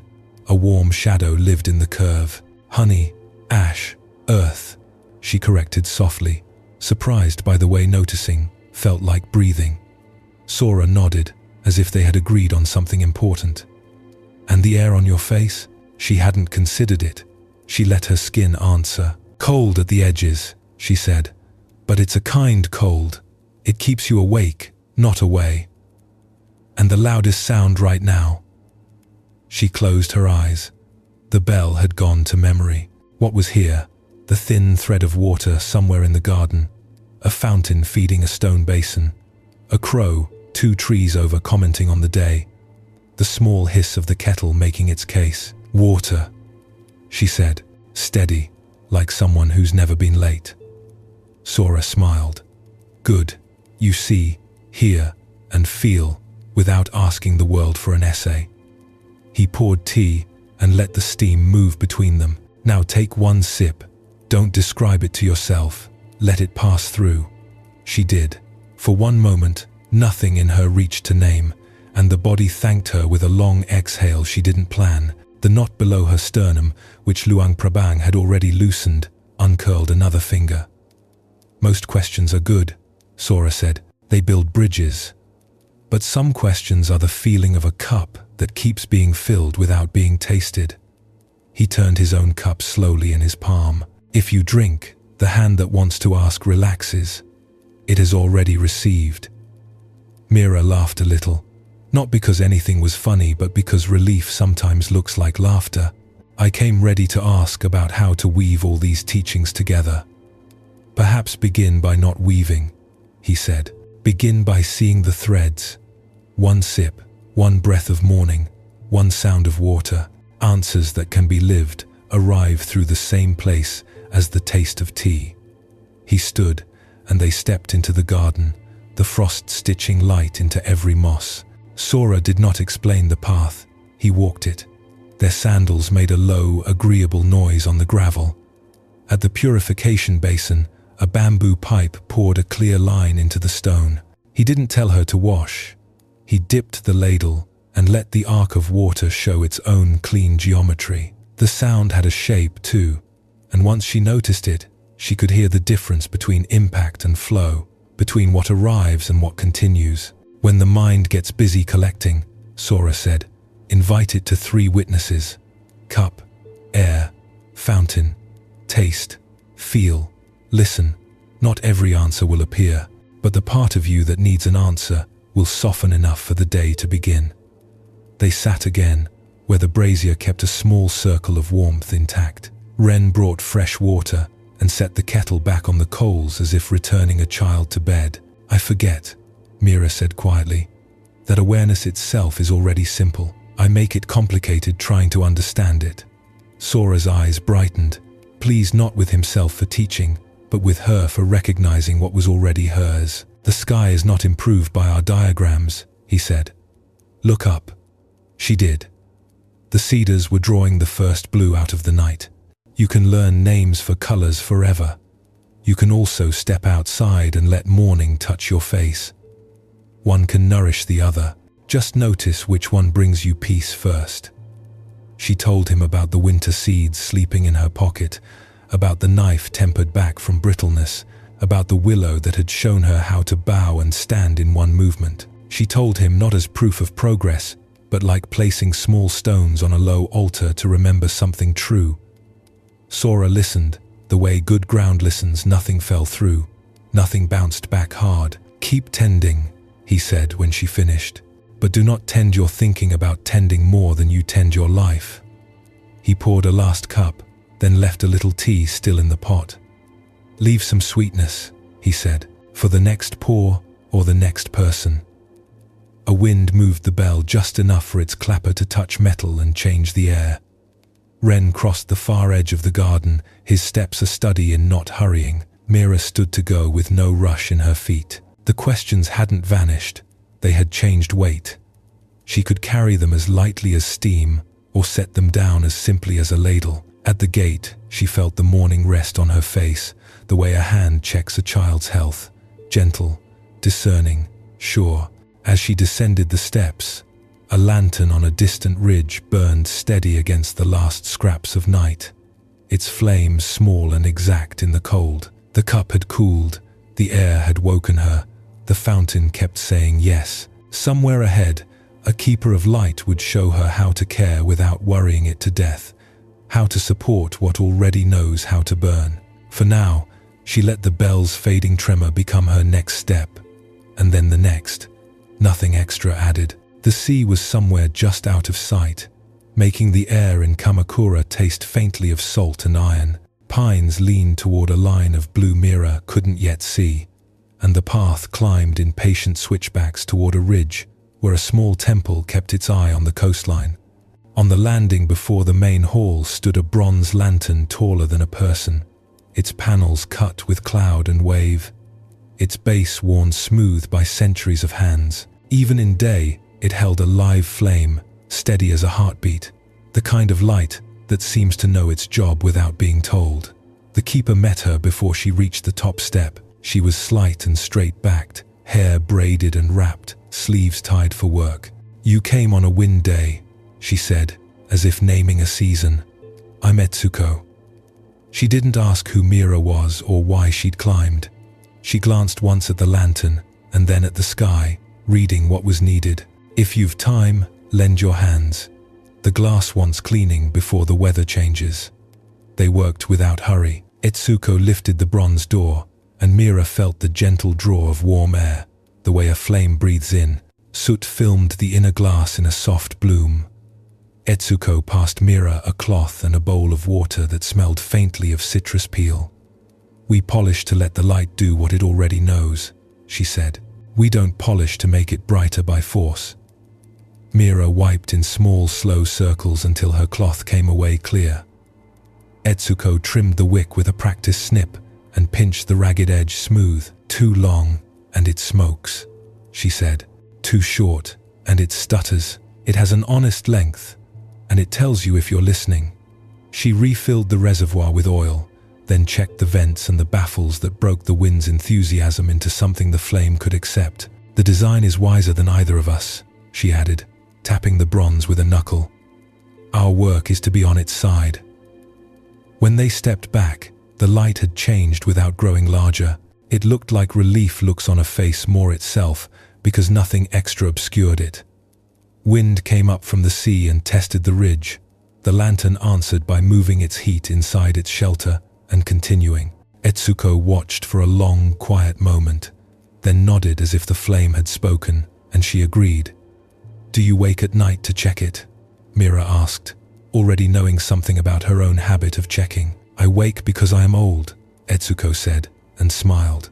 "Sometimes I look. Mostly I trust what I did while I was awake." She leaned her hands on the railing, palms open to the air. "This lantern burned before I was born. It will burn after I go. It doesn't need my worry to stay lit. It needs oil. It needs a clean chimney. It needs someone to close the vents before a storm and open them after. Care is a schedule. Anxiety is a hobby." The wind curled stronger. Down below, a gull wrote a loud line through the quiet and was gone. Etsuko secured the door, checked the hinge pin, then settled on the step with the contentment of someone who has finished the part that is hers and refuses to invent the rest. Mira sat beside her. The light threw a warm square on the stone between them. A bell from another temple rolled across the ridge like a slow, thoughtful animal. "I used to work through nights," Etsuko said, not complaining, just reporting a weather map of years gone. "I wore grooves in the stairs with my worry. Then I noticed the flame did worse when I tired myself into clumsiness. It was not my attention that made it steady. It was my steadiness that made my attention useful." Mira told her about the months behind her in a few spare words: the wheel and its center, the river and its letting go, the tempering back from brittleness, the storm learned by Willow, the tea that asked nothing and gave room, the winter seeds she was learning not to dig up to check. As she spoke, she could feel the subtle tug to bind it all into a single knot the mind could carry. Etsuko shook her head almost imperceptibly, as if hearing something else entirely. "You don't tie light," she said. "You give it air. cloud laid its grey hand across the Sunday. The ridge dimmed a degree, and the lantern answered by becoming more visible, not louder. A boy in a blue jacket climbed the path with a bucket and bowed shyly. Etsuko let him pour the excess oil back into the clay jar and praised him for not spilling. "Care is contagious," she said once he'd gone. "So is fear. Choose what you want to spread." When the first drops came, they were big and widely spaced, rehearsals rather than the play. Etsuko stood and latched the windward panel. "You can't keep weather out," she said. "You can make an agreement with it." She showed Mira where the bronze lip met the stone base, and how a thin strip of hammered copper kept water from wicking in. Every joint in a thing is a conversation. If you seal it in arrogance, it will find its way in the day you relax.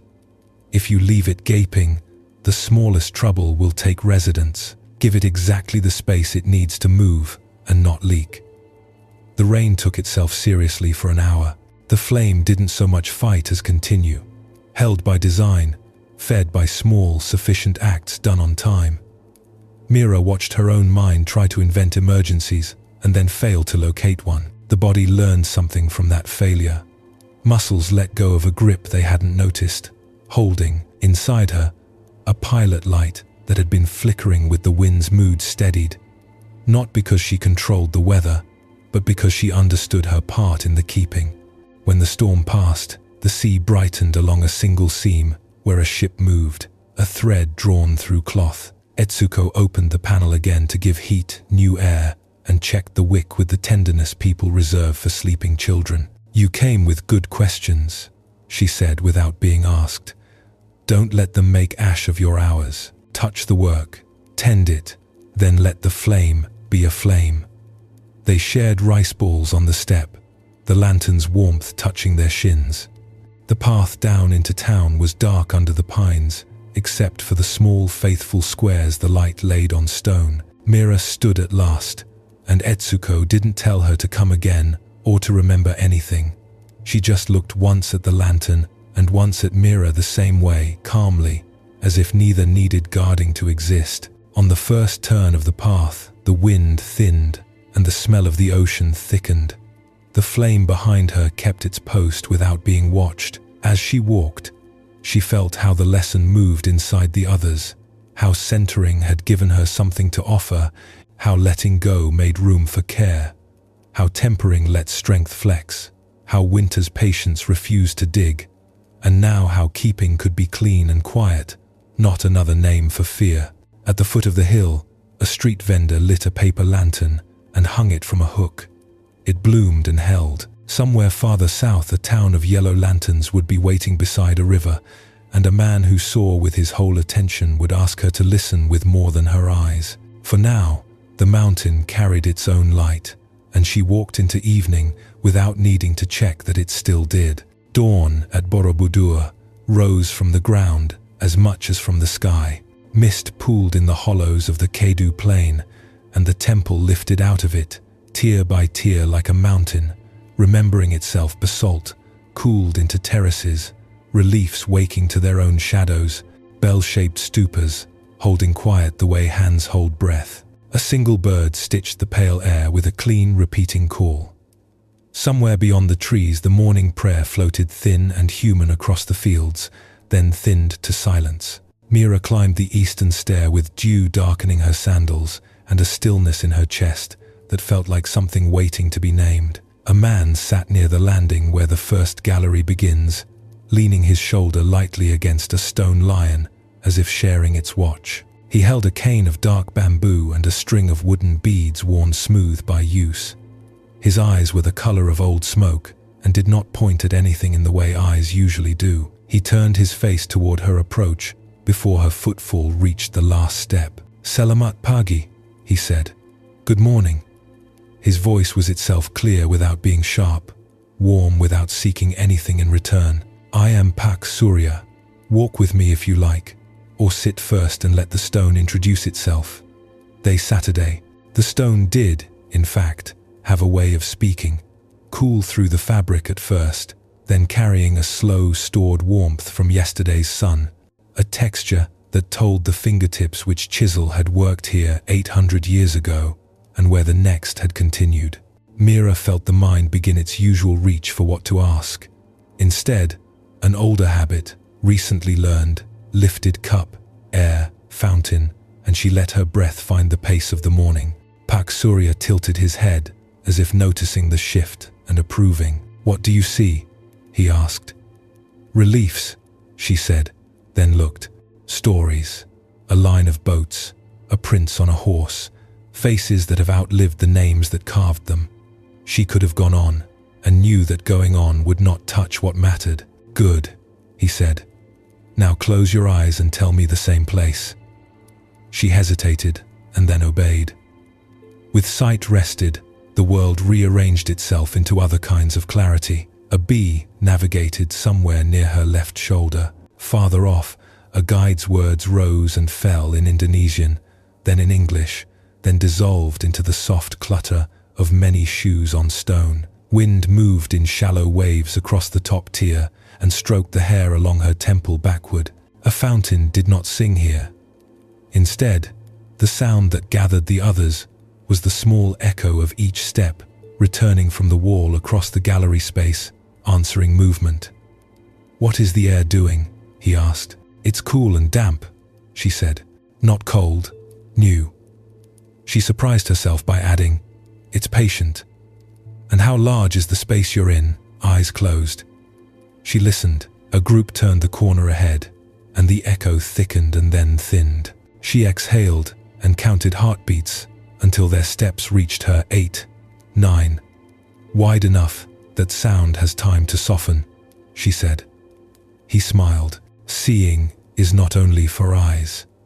He tapped his cane once on the flagstone. The note bounded off the wall and came back honest. "When my sight went, I thought the world had grown smaller. Then I learned it had merely changed doors." They walked a few paces along the first gallery, Mira still with her eyes closed because it felt right to do so. Pak Surya named nothing and corrected nothing. He guided by absence his cane, a light touch at her sleeve before a step up, a pause that invited her to notice where her foot wished to land. The blind man did not perform certainty. He made room for it to appear. "People ask me for directions," he said. "They think that means pointing. Often it means listening until they can hear themselves." A couple hurried past, the woman's sandals slapping, the man's stride lengthened by worry. "Do you hear her feet?" he asked. "That is excitement. Do you hear his? That is calculation. In 1 minute, they will negotiate whether to climb quickly or stay for a photo. If we waited, we would hear the answer." They did not wait. The prediction was not the point. Mira opened her eyes because her body asked her to. The world did not leap back at her the way it sometimes does after closing the lids. It arrived gently, as if it had been here all along, and was pleased with her courtesy. She told him about the months behind her, the bell that slowed her mind to the tempo of a single note, the path that taught her to match someone else's speed, the bowl that had appeared when she stopped insisting, the river that had taken what needed to go, the forge that had made strength and softness shake hands, the willow that had showed her how to bend without breaking, the tea that had given room for the knot to loosen, the winter seeds sleeping toward readiness, the lantern that asked for care but not worry, the morning that taught her to taste before asking. She spoke less to prove a chain than to set small stones in a line back to where she had started. "Ah," he said, as if greeting familiar companions. "Now add this. When you cannot understand with your eyes, let the rest of you understand." He placed her palm along a relief panel, worn by centuries of hands, gentle, careful, inside the rules. "What do you learn?" She felt the shallow depth where a robe folded, the deeper cut of a wheel, the rounded patience of a face that had endured so many suns it had become its own weather. "That someone stood here for a very long time, making a single curve true," she said. "That time has hands." "Good," he said softly. "When you listen with your hand, you hear the work that made the world." He lifted her hand away before reverence became possession. "Do that with people. Listen for the work that made them." They reached the upper terrace, where bell-shaped stupas, perforated with diamond windows, kept watch. Inside each, a Buddha sat with hands in different mudras, teaching fearlessness, giving. Paksurya did not ask her to name them. "Close again," he said.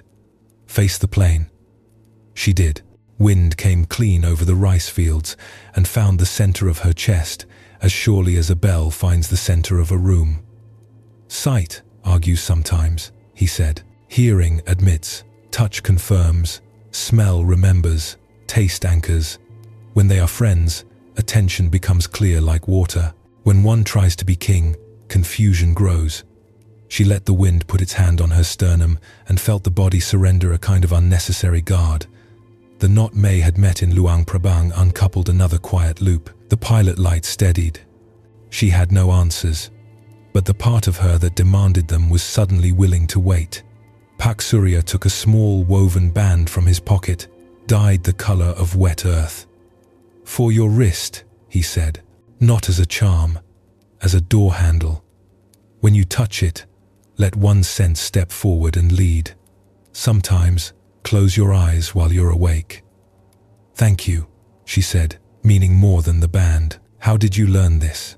"My eyes grew tired and left," he said, with the humor of someone not insulted by impermanence. "I grieved. Then I discovered the world had been generous all along. I had been stingy with my attention." They descended as the sun found the stupas and turned them briefly into lanterns of stone. Footsteps multiplied, cameras lifted, voices braided languages together into a human weather that did not feel like interruption. Mira kept her new rhythm, not slow, not fast, exact to the morning. At the base, a boy sold palm sugar sweets wrapped in leaves. She bought two and tasted one, letting it dissolve shamelessly on her tongue. She could have identified notes of smoke and salt. She chose to say only that it was good. On the road away from the temple, fields flashed green between teak trunks, and a motorbike stitched by with a chorus of sparrows. The day would carry her on toward another lesson, another room where presence wore a different face. For now she practiced seeing in the way Paksurya had taught, letting sound draw the world into shape, letting touch tell the truth about work, letting breath be the measure of space. When she closed her eyes briefly to test the door, the path did not vanish. It stepped closer. Morning in Sarnath rises, with the soft clatter of cups and the rustle of marigold garlands. Mist lifts from the deer park in Vales. The Dhamek stupa holds its own weather, and saffron robes move like a slow river along the path. The smell is old and immediate at once. Dust warmed by sun, ghee from a lamp, cardamom leaning out of a pot of tea. Mira arrived before the tour buses, when the stone still remembered night, carrying the good fatigue of distance and the quiet ache that distance never completely answers. She had come to the place where the first turning of the wheel is said to have begun, expecting perhaps a sermon written into the air. What she found was a woman with a broom. The woman stood at the edge of the circumambulation path, sweeping a crescent of grit into her pan with motions as sure as prayer. She was small and straight, hair bound with a faded red ribbon, a thin line of sandalwood paste cooling the center of her brow.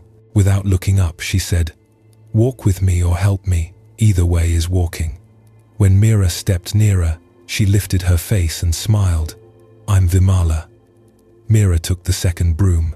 It felt like an invitation and a test that were the same thing. The bristles whispered across the stone and made a clean you could see only when the sun glanced it just right.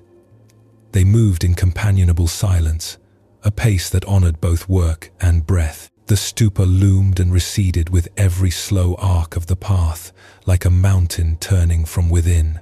A stray dog lay down exactly where their new circle would need to pass. Vimala redirected without annoyance, and the arc of their path adjusted itself to kindness. "People come here for blessings," Vimala said finally, "not as criticism, but as weather report. They make long journeys and ask the stone to make them new." She nodded toward the stupa's carved bands. "The stone is good. It keeps memory, but the newness is in how you walk."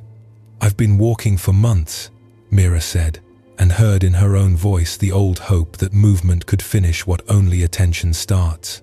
Vimala pointed to the line where swept path met unswept. There is travel between these 2 inches too.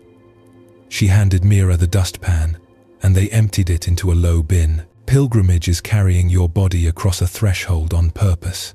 Doors are everywhere. They circled again. Monks began their rounds.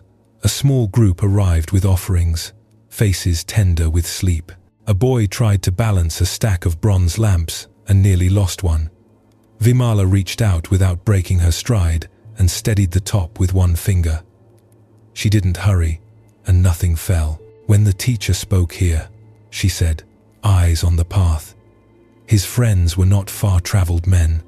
They were the same ones he had argued with, the same ones who had disappointed him and been disappointed. He started where he stood. Mira thought of her maps, of journal pages that had tried to measure transformation, of the way praise and doubt both became luggage if you insisted on packing them. How do I start where I stand? She asked, when part of me is always leaning toward the next place. Vimala lifted her broom and pointed at Mira's feet. First, know where those are. She tapped the stone, then her own chest. Second, feel who is standing in them. Not the story of her, the weight, the breath, the temperature of this morning's air on her skin. She resumed sweeping. Third, choose a small vow you can keep before lunch. Keep it. That is pilgrimage. What vow? Mira asked. Vimala considered the question as if choosing a tool. Today, no step will be for the future. Each is for where it lands. Or this, no doorway without gratitude, even the door to the restroom. Her mouth softened at the humor in that. Or this, where you lay your cup down, you also lift someone else's. Choose one, finish it. Tomorrow, you can choose again. They reached a stretch of broken brick at the far side of the circle, where a peepal tree stitched light into shade. A man sat selling clay lamps and strings of jasmine. The lamps were sun-warm in Mira's hands when she picked one up. Vimala bought 2 and pressed one into Mira's palm. A diya knows its work, she said. It holds oil and offers flame. It doesn't think about light. It makes a place for it. They lit the wicks from a standing lamp by the railing. Flame took, leaned once, then steadied. The smoke drew a thin line into the morning. Mira felt a chime of recognition from the ridge in Kamakura. The same lesson wearing different clothes.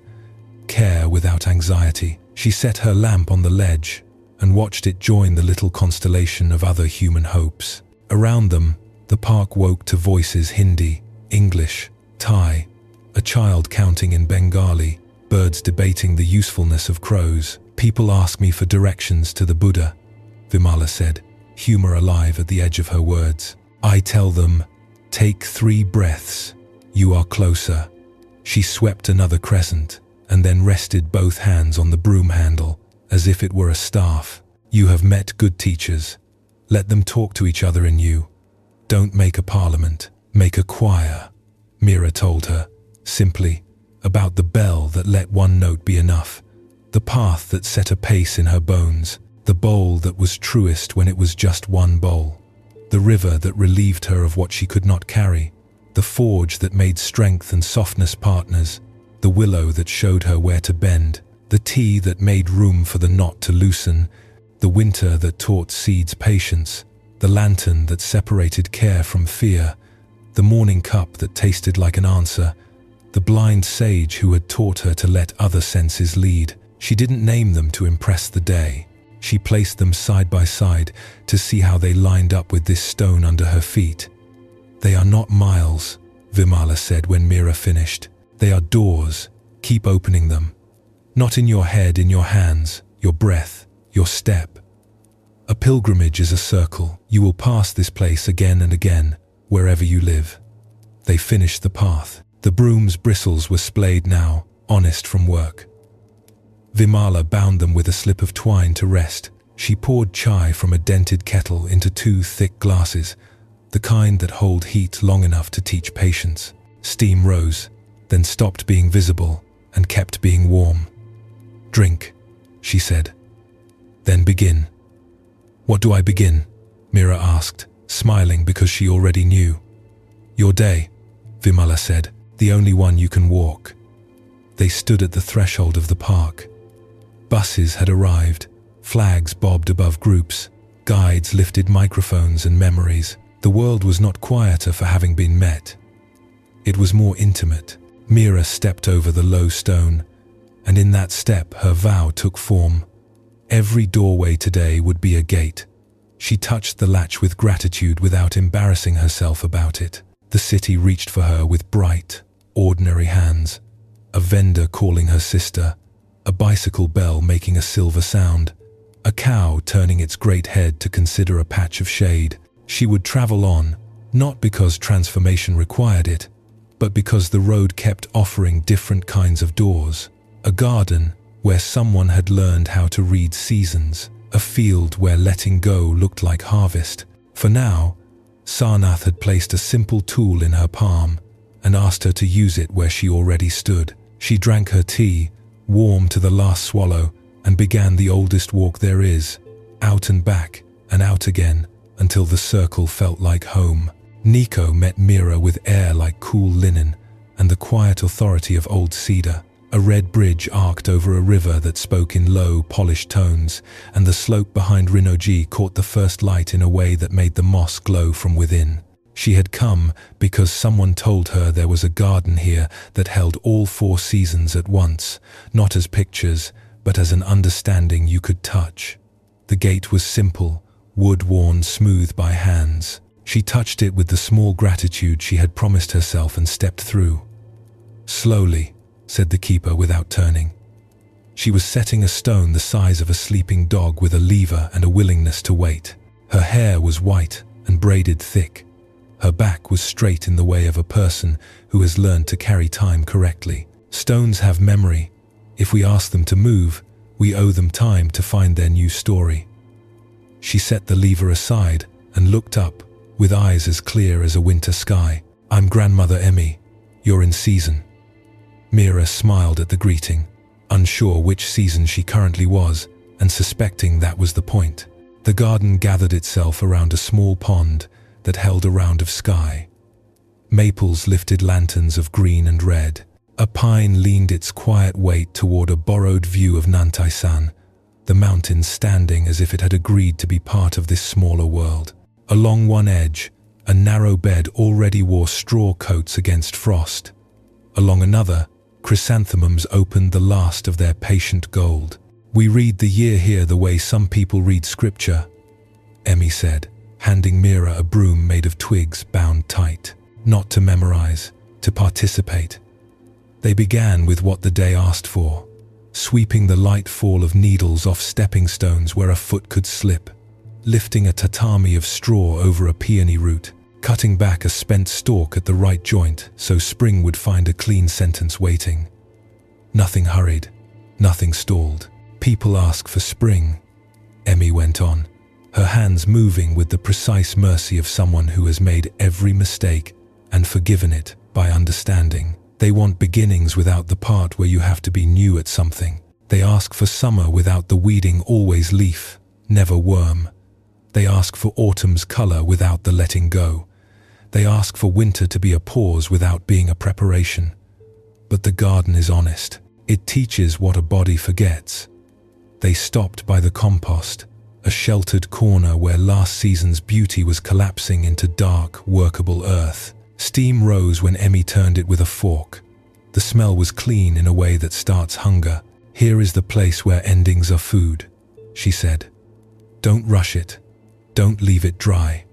Stir gently. This is one of the most faithful altars we keep.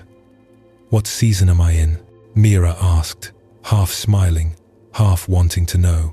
Emmy considered her the way she would consider a bed before deciding between mulch and netting. Your feet are autumn. They know how to set down what they carried here. Your chest is spring tender, where new wants to push through. Your mind keeps trying to be summer at midnight. She sipped tea from a cup that looked like river clay and set it down where sunlight could find it. Let winter come where it is due, rest that is not earned by exhaustion but chosen on time.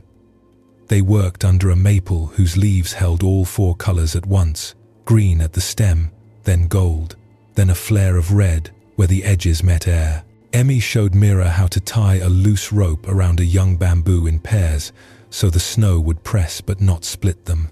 "Strength is in the pattern," she said, and the words resonated through Mira's catalogue of recent lessons. The willow's angle, the lantern's schedule, the seed's patience. We don't brace against the whole weather. We agree with it in the parts that keep life intact. A robin hopped along the moss, towed aside a leaf, considered, moved on. Somewhere beyond the fence, a bell lifted and laid down the hour. Emmy walked Mira along a path that offered views like pages stones arranged, so emptiness had as much shape as any tree. A shallow dish of water set where moonlight would visit in winter, a vine trained not toward more but toward right. At a bend, the garden borrowed the mountain cleanly. "Shake," Emmy said. "Borrowed scenery. If you place the frame well, what is not yours becomes part of what you can care for." Mira felt something loosen behind her breastbone, a knot that had become a familiar guest since Luang Prabang, now unkinking another turn. "I keep expecting myself to be the same every day," she said. "When I'm not, I treat it as a failure." "Trees call that Tuesday," Emmy said, almost laughing. "You are not a factory. You are weather. Some days you prune, some days you feed, some days you sit and let the pond teach you its one honest task, to reflect without grabbing." She handed Mira a small rake with prongs like fingers and pointed to a patch of gravel where fallen ginkgo leaves had made a bright scatter. "Order is not control. It is a way to see clearly what is already here." They raked quiet lines that did not pretend to be permanent. Wind would rewrite them. That was not a reason not to draw. When they finished, the gravel held a calm that met the eye and offered it the same. Emmy set the rake down and stood still as the light changed a degree toward afternoon.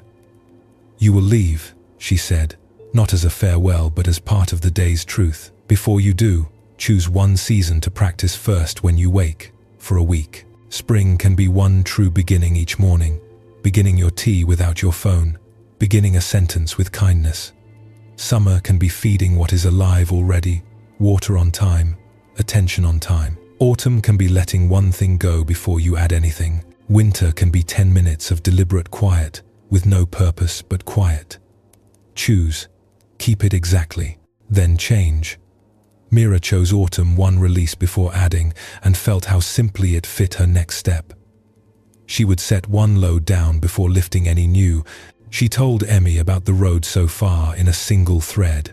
The bell, the path, the bowl, the river, the fire, the storm, the tea, the winter, the cup and morning air, the lantern, the seeing without eyes, the door that is always a door. She did not list them like achievements. She spoke them like the year speaks itself. Emmy listened with the contentment of someone who trusts seasons to do their own convincing. "Good," she said. "Let them keep talking to one another. Not to build a monument gardens don't keep. To keep you human." She pressed 3 bulbs wrapped in newspaper into Mira's hands, small as a closed fist. "Plant them where you will be in spring. Forget exactly where. Remember, generally, surprise is a season, too." As Mira stepped back through the gate, the air had warmed enough for cedar to release its quiet sweetness. The river kept saying what rivers say. A tour group rounded the corner with hands full of cameras and laughter. A child pointed at a maple as if it were on fire in a way that needed joy, not water. Mira walked toward the street with 1 vow in her pocket and 3 sleeping flowers in her bag. The year inside her had arranged itself into a circle she could understand with her hands. When the wind shifted, it felt like a page turning, and she did not try to hold it open. By the time Mira reached Hangzhou, the air had softened again. Westlake lay like a sheet of brushed silk under a sky that couldn't decide between blue and pearl. Willows leaned to see themselves. Bridges made quiet arches from shore to shore, and the faint silhouette of Leifeng Pagoda kept time without insisting on it. Morning boats moved with such restraint that their wakes looked drawn rather than stirred.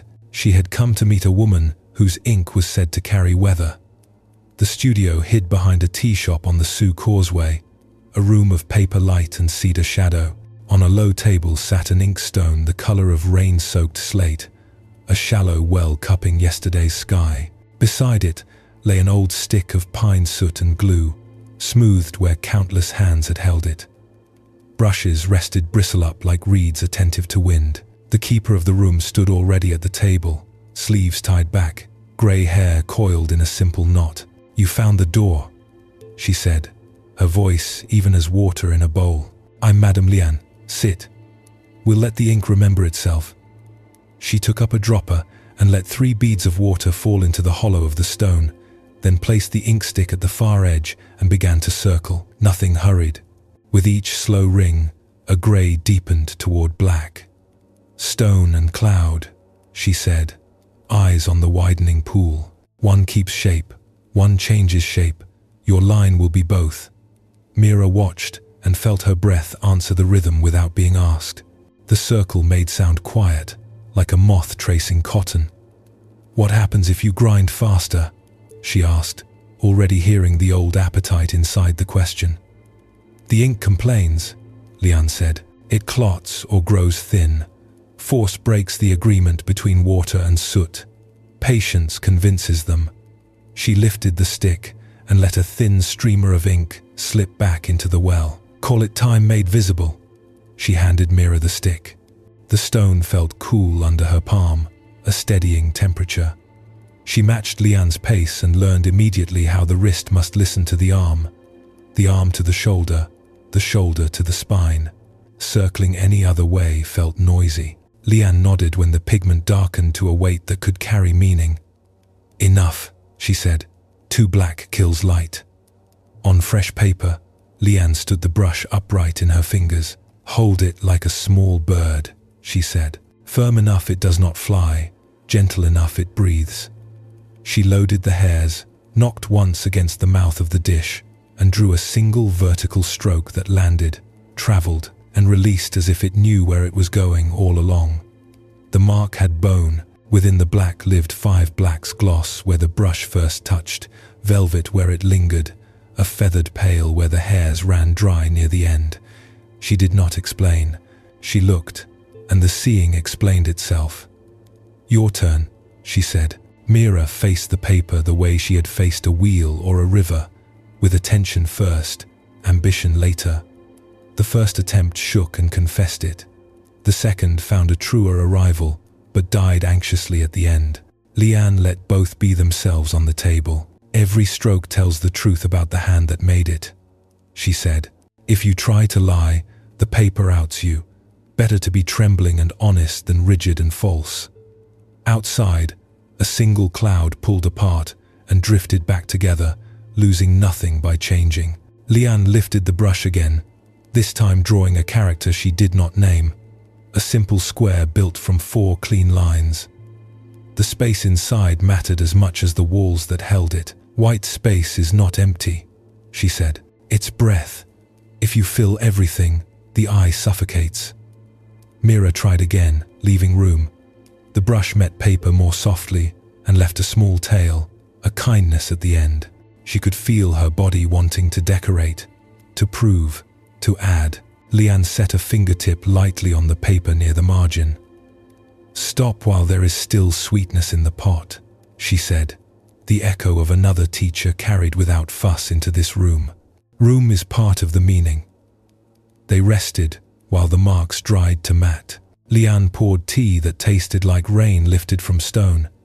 She pointed with her chin toward the lake, where a breeze had come up, changing the silk to brushed steel. "Ink is weather fixed in a line," she said. "You can chase the cloud, or you can learn its grammar and let it speak through your wrist." "How do I know the grammar?" Mira asked. "By paying its kind of attention," Lian said. She tapped the inkstone. "Stone teaches duration, cloud teaches change. Your work is to feel when each is the right teacher. If you try to be stone when cloud is needed, you become stubborn. If you try to be cloud when stone is needed, you become vague." She set a fresh sheet down and wrote another character again, unnamed, again precise. This one curved a river of a line that thickened, thinned, and thickened again, like breath finding a useful pace. Begin with intention, she said. Continue with attention. Release without regret. She placed the brush in Mira's hand so that the wood aligned with the bones of her forearm, and let the shoulder forgive the hand when it falters. Forgiveness shows up as softness you didn't plan. Mira drew, exhaled, lifted. The mark held a quiet she recognized from other rooms wearing other clothes. Something in her chest, still tender from garden seasons and winter sleep, found a seat, and Saturday. The mind, eager to bind these lessons into net and knot, eased. Not everything needed catching. Some things needed only a place to land and a door left open. Lian rinsed the brush until the water ran clear and shaped the hairs to a point between finger and thumb. Care is a schedule, she said, echo without effort of the mountain lantern. Worry is a hobby. Wash, shape, rest. She wiped the inkstone, leaving a darkness in its well that would become tomorrow's first color. Leave a little continuity is kindness. They stepped outside. Westlake had gone from silk to mirror to silk again in the time it took to finish their tea. On the far bank, a fisherman lifted his net, considered, lowered it empty with no complaint, as if the water's refusal were also a kind of information. Lian watched the cloud undo itself into blue. When you write later, she said, remember to let the sky into your sentences. White is not nothing. Silence is not absence. The unsaid is where the said can breathe.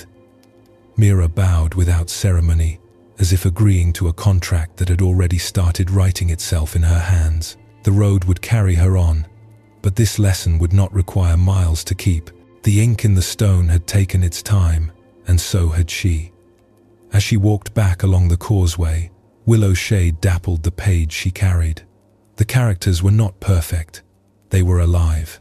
Above the lake, a small cloud formed and dissolved, proof that impermanence, too, can be a teacher you can invite to leave part of the page blank. By the time Mira reached Hoi An, the characters she had written in Hangzhou were dry in their envelope.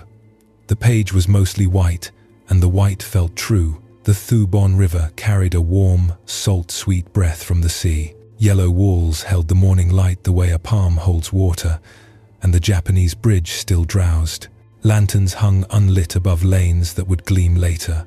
For now, the town spoke in low market voices, knives on chopping boards, a scooter bell, someone hosing stone with an easy rhythm. Down by the boat steps, a net hung like a square of pale gold between two poles, lifting and settling with the smallest wind. A man sat mending its edge with thread as thin as hair. He looked up before she reached him. His face had the good creases of a person who laughs and squints at water. His cap was pushed back, his shirt sun-bleached at the shoulders. "You're early," he said, as if they had made an appointment long ago. Early is when the river is generous. He patted the plank beside him. "I'm Uncle Nam." Mira watched his hands. He passed the needle, drew, tightened, checked, each movement finished and forgotten. The net made its own quiet music, a whisper of string against string. "Does it break often?" she asked. "It wears where you pull too hard," he said, smiling at his own confession. "It tears where it snags on yesterday." He tied a knot with his little finger and looked at her plainly.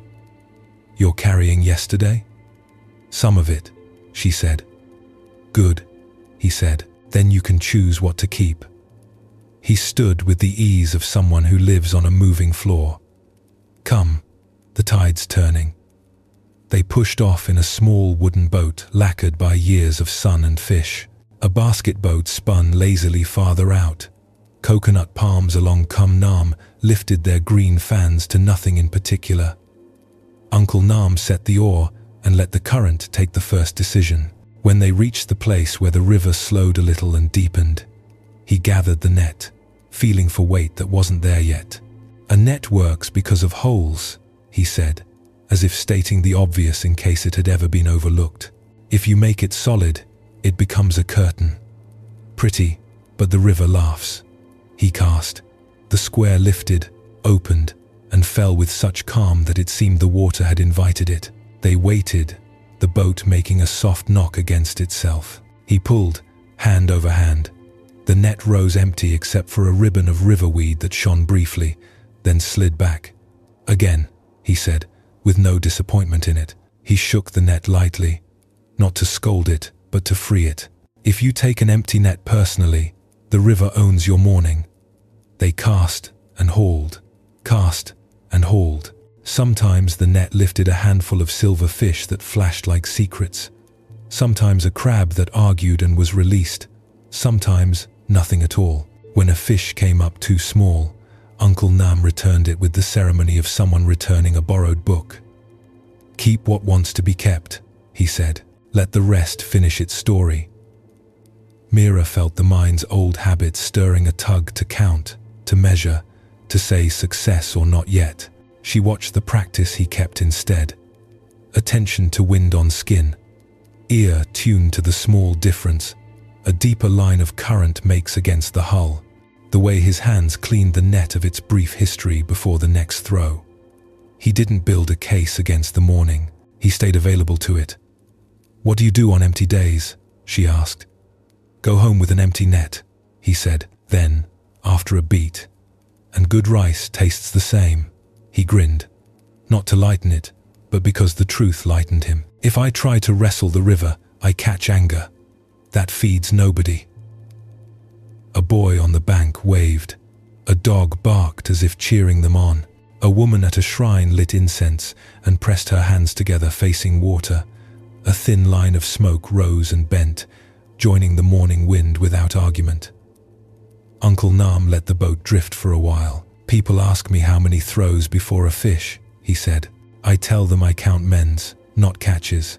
The net that comes home empty but whole is ready for tomorrow.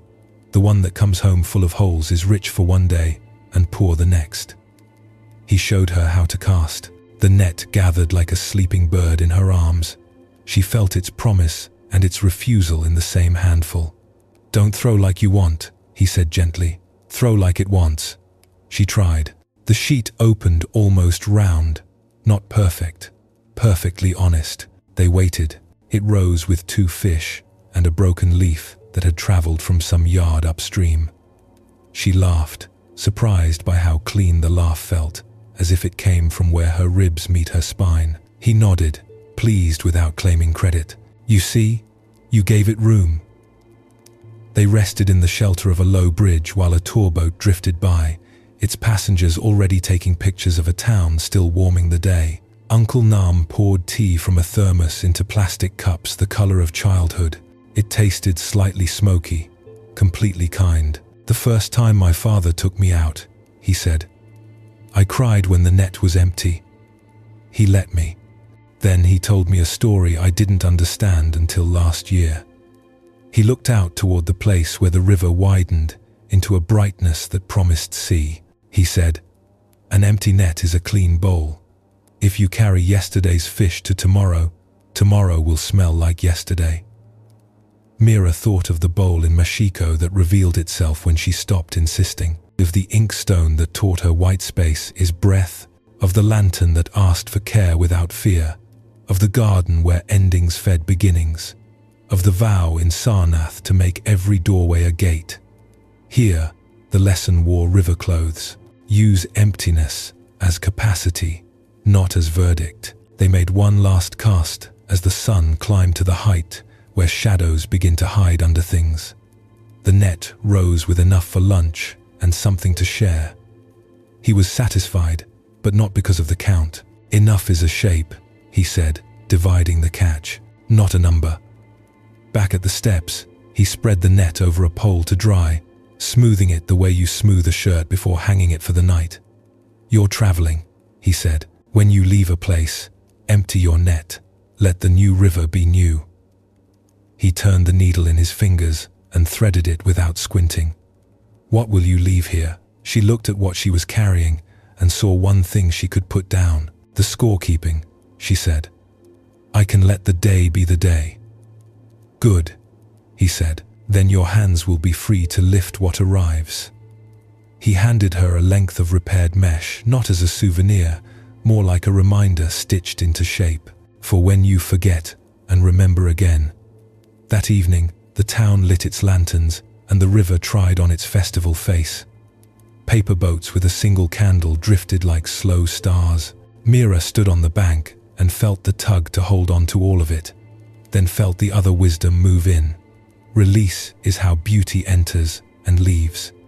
She let one small lantern go with both hands. The current took it without ceremony or loss. Somewhere beyond the bend, a dark square of net rose and fell, mostly holes doing their real work, making a place for the living river to come through. Morning in Jujaigo arrived with water, thinking out loud. Streams laced the valley in pale ribbons, terraced pools held impossible blues, and a thin breath of mist lifted from the falls as if the forest were exhaling in its sleep. Larch and spruce kept their tall stillness along the slopes. Birch leaned a little toward whatever light there was. Mira followed a wooden path that threaded between calcite shelves until it met a narrow bridge where the river gathered itself and hurried under planks the color of old tea. Mist thickened there, a quiet that moved. A woman waited at the entrance, layered in wool the color of stone and moss. Silver and turquoise winked at her ears.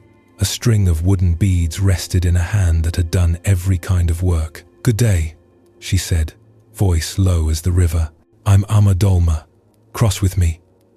She ran her palm along the rail, not to test it, but to greet it. "The fog is generous today." Generous was not Mira's first word for it. The far end of the bridge vanished into a white that didn't bother to explain itself. The water below showed and hid in quick alternation, like thought almost becoming speech. She felt the familiar tug to plan the whole crossing in one mind-sized piece, and then remembered what Borobudur had taught her. When sight goes quiet, let the other senses lead. 3 points, Amadolma said, placing Mira's hand on the rail. Hand, foot, breath. Keep them within a small room. When the world narrows, don't widen your fear, widen your attention. She took the first step and waited. The board answered with a clean, damp firmness.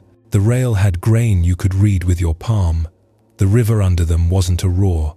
It was a thick, continuous speaking that braided with the thrum of water falling farther upslope. Mira felt her foot meet wood, her fingers find a knot, her chest remember a pace the day could accept.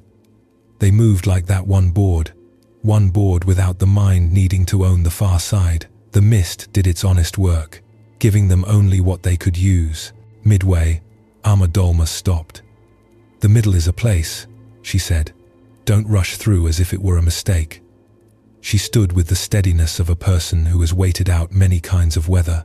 When we drove yaks over passes, cloud would come down like this and ask us to be smaller. We became smaller. We shortened our plans to the next cairn. We listened for the horses' breathing and the shape of the wind. No one was less brave for not knowing the whole road. Mira let the bridge teach her its voice, the slight give where the planks had taken more rain, the soft drum of drops finding the river through the slats, the tiny call of a pigtail of hemp rope rubbing metal. She noticed how fog gathered into beads on the rail, each bead with its own tiny world turned upside down inside it. She named what she could actually know: wood, water, breath, hand, and felt how that practice changed the air in her chest. "What can't you see?" Amadolma asked. "The last plank," Mira said. "The far bank. Who might be crossing toward us?" "And what can you see?" Amadolma asked, not as a correction but as a door. "The next board," Mira said. "The rail under my hand. Your shoulder. The way the river holds its own direction no matter what the fog decides." Amadolma nodded, pleased with the simple truth of it. "Mist is not an enemy," she said. "It is a teacher of scale. It asks you to live at human size." She lifted her beads and let them fall once. A small sound like a promise kept. Clarity is a guest. Steadiness is a practice. They stood another breath in the honest middle. Somewhere, a waterfall announced itself with a deeper register. Somewhere higher up, a raven worked the fog for advantage. The cold had a clean edge, not unkind. Mira felt how all the months behind her had been preparing her feet for this. The bell that answered with one note, and one note was enough. The path that insisted on someone else's speed, the bowl that didn't hurry its own shape, the river that had taught her to let go before grasping again, the forge that gave toughness a way to bend, the willow that showed the angle that doesn't break, the tea that loosened the knot without argument, the winter that taught seeds to sleep towards strength, the lantern whose care did not include worry, the morning that made her taste before asking, the seeing that invited every sense to help, the vow to let doorways be gates, the garden that trusted cycles, the ink that left breath on the page, the net that used emptiness as capacity. Here, the lesson wore mist. Plan in inches, befriend the next board. Walk with your ears too, Amadolma said as they started again. Sound will tell you if the river rises or if someone is coming. And walk with your shoulders. If they lift, let them soften. Bridges prefer guests who trust them. 2 figures emerged, then resolved into a pair of park workers carrying a coil of rope. They passed with nods, their boots making a reassurance of ordinary work on wood. The mist loosened its hold a fraction, the far railing appearing not as an answer, but as a continuation. The turquoise of a pool beyond flickered and hid, returned and held. At the last meters, the vapor thinned, as if reminded of the day's other appointments. 5-flower lake flashed its layered colors, the deep mineral blue, the bright green that looked like light made solid, the drowned trunks writing their long alphabet on the bottom. The bridge delivered them to earth, that felt exactly like earth. Amadolma didn't say, "See," she tied a small strip of blue cloth to the near post, not as a claim, but as a kindness to whoever might step into weather later. "We leave a thread sometimes," she said. "Not so we can find our way back paths remember us, so the hand that will stand here after us can feel less alone." They sat on a low boulder where moss kept its own calendar. Fog lifted and set down like a careful worker moving fragile bowls. "When your life fogs," Amadolma said, "shorten your reach, ask for the next true board, make agreements with what you can touch, rails of routine, planks of breath, the river of time doing what it always does without your permission. Don't argue with not knowing. It came to keep you honest." Mira smiled at how practical the counsel was, and when clarity returns, thank it, Amadolma said, and keep your practice. Clear weather breeds careless feet. She stood and pressed a small brass charm into Mira's palm, a simple round stamped with a bridge and a line of water. "Not protection," she said. "Reminder, the middle is a place. You can live there well." They crossed back, and the mist, having done its work, went about its day. Sun picked out gold along birch twigs. The valley's blues took their turn declaring themselves. Mira felt larger by having agreed to be smaller. She didn't need the whole map to be faithful to the road. When she reached the gravel path, she looked once at the strip of blue cloth, then let it belong to the post and the next hand. Ahead, the valley braided light with water, as if that had always been the plan, and she walked on, practiced now in crossing without seeing the end, ready to let the next true board be enough. Kanazawa woke with the hush of snow that hadn't yet fallen. In Kenrokuen, ropes fanned from pine boughs to stakes like patient rays yukitsuri, winter's quiet architecture of care. The Asano River moved with a silver, disciplined calm through the samurai quarter, and the tea houses in Higashichaya kept their shutters half open, as if the town were inhaling. Mira followed the faint smell of sumi to a wooden door with a single brushed character above the lintel. A bell on a silk cord made a small, true sound when she entered. The studio was a square of tatami and winter light. Shoji screens sifted the morning. A kettle purred on a low brazier. An inkstone waited with yesterday's darkness resting in its well. Paper hung from a cedar rod like breath held in the throat. The calligrapher rose from Caesar with the ease of a reed. She wore indigo, hair gathered at the nape, hands that looked both strong and empty. "You've brought good weather," she said, nodding toward the pale sky. "I'm Tomoe. She poured tea without ceremony. We'll work with what the day gives: breath, paper, time. Mira sat, and the floor received her weight the way a friend receives news. Tomoe laid a large sheet of washi on the board and laid 2 small stones at its corners. Kanazawa teaches you something before ink, she said, glancing toward the garden where ropes held pines at the angle winter would request. Those ropes are not fear, they're a schedule. They make room for snow without breaking branch. She dipped the dropper, let 3 beads of water fall into the inkstone's mouth, and began to circle the stick. We do the same with breath. The slow grinding gathered sound like distant rain. Tomoe placed the brush in Mira's hand, not in the fingers but along the bones. Breathe here, she said, touching just below the navel. Hara, let the inhale fall by itself. On the exhale, move. 1 stroke, 1 breath. When you run out of breath, stop. Don't borrow from tomorrow. She stood and showed what she meant. The brush met paper with a landing that was both decisive and tender, traveled on a single exhale, lifted with a softness that left life in the tip. The line wasn't merely black, it held gradations like weather gloss where it began, velvet where it carried, a pale feather where it released. Tome, hane, harai. She said softly, stop, flick, sweep. Begin as if you mean it. Change your mind cleanly. Leave while there is still sweetness. Mira matched her breathing to the kettle's steady hum. The first stroke confessed a tremor. The second started bravely and died tight. Tomoe didn't correct the marks. She adjusted Mira, a palm under the back ribs, a thumb across the shoulder notch. Let the shoulder forgive the hand, she said. A hard heart shows up in the wrist. She moved Mira's gaze from the brush tip to the empty space ahead of it. Ma, she said.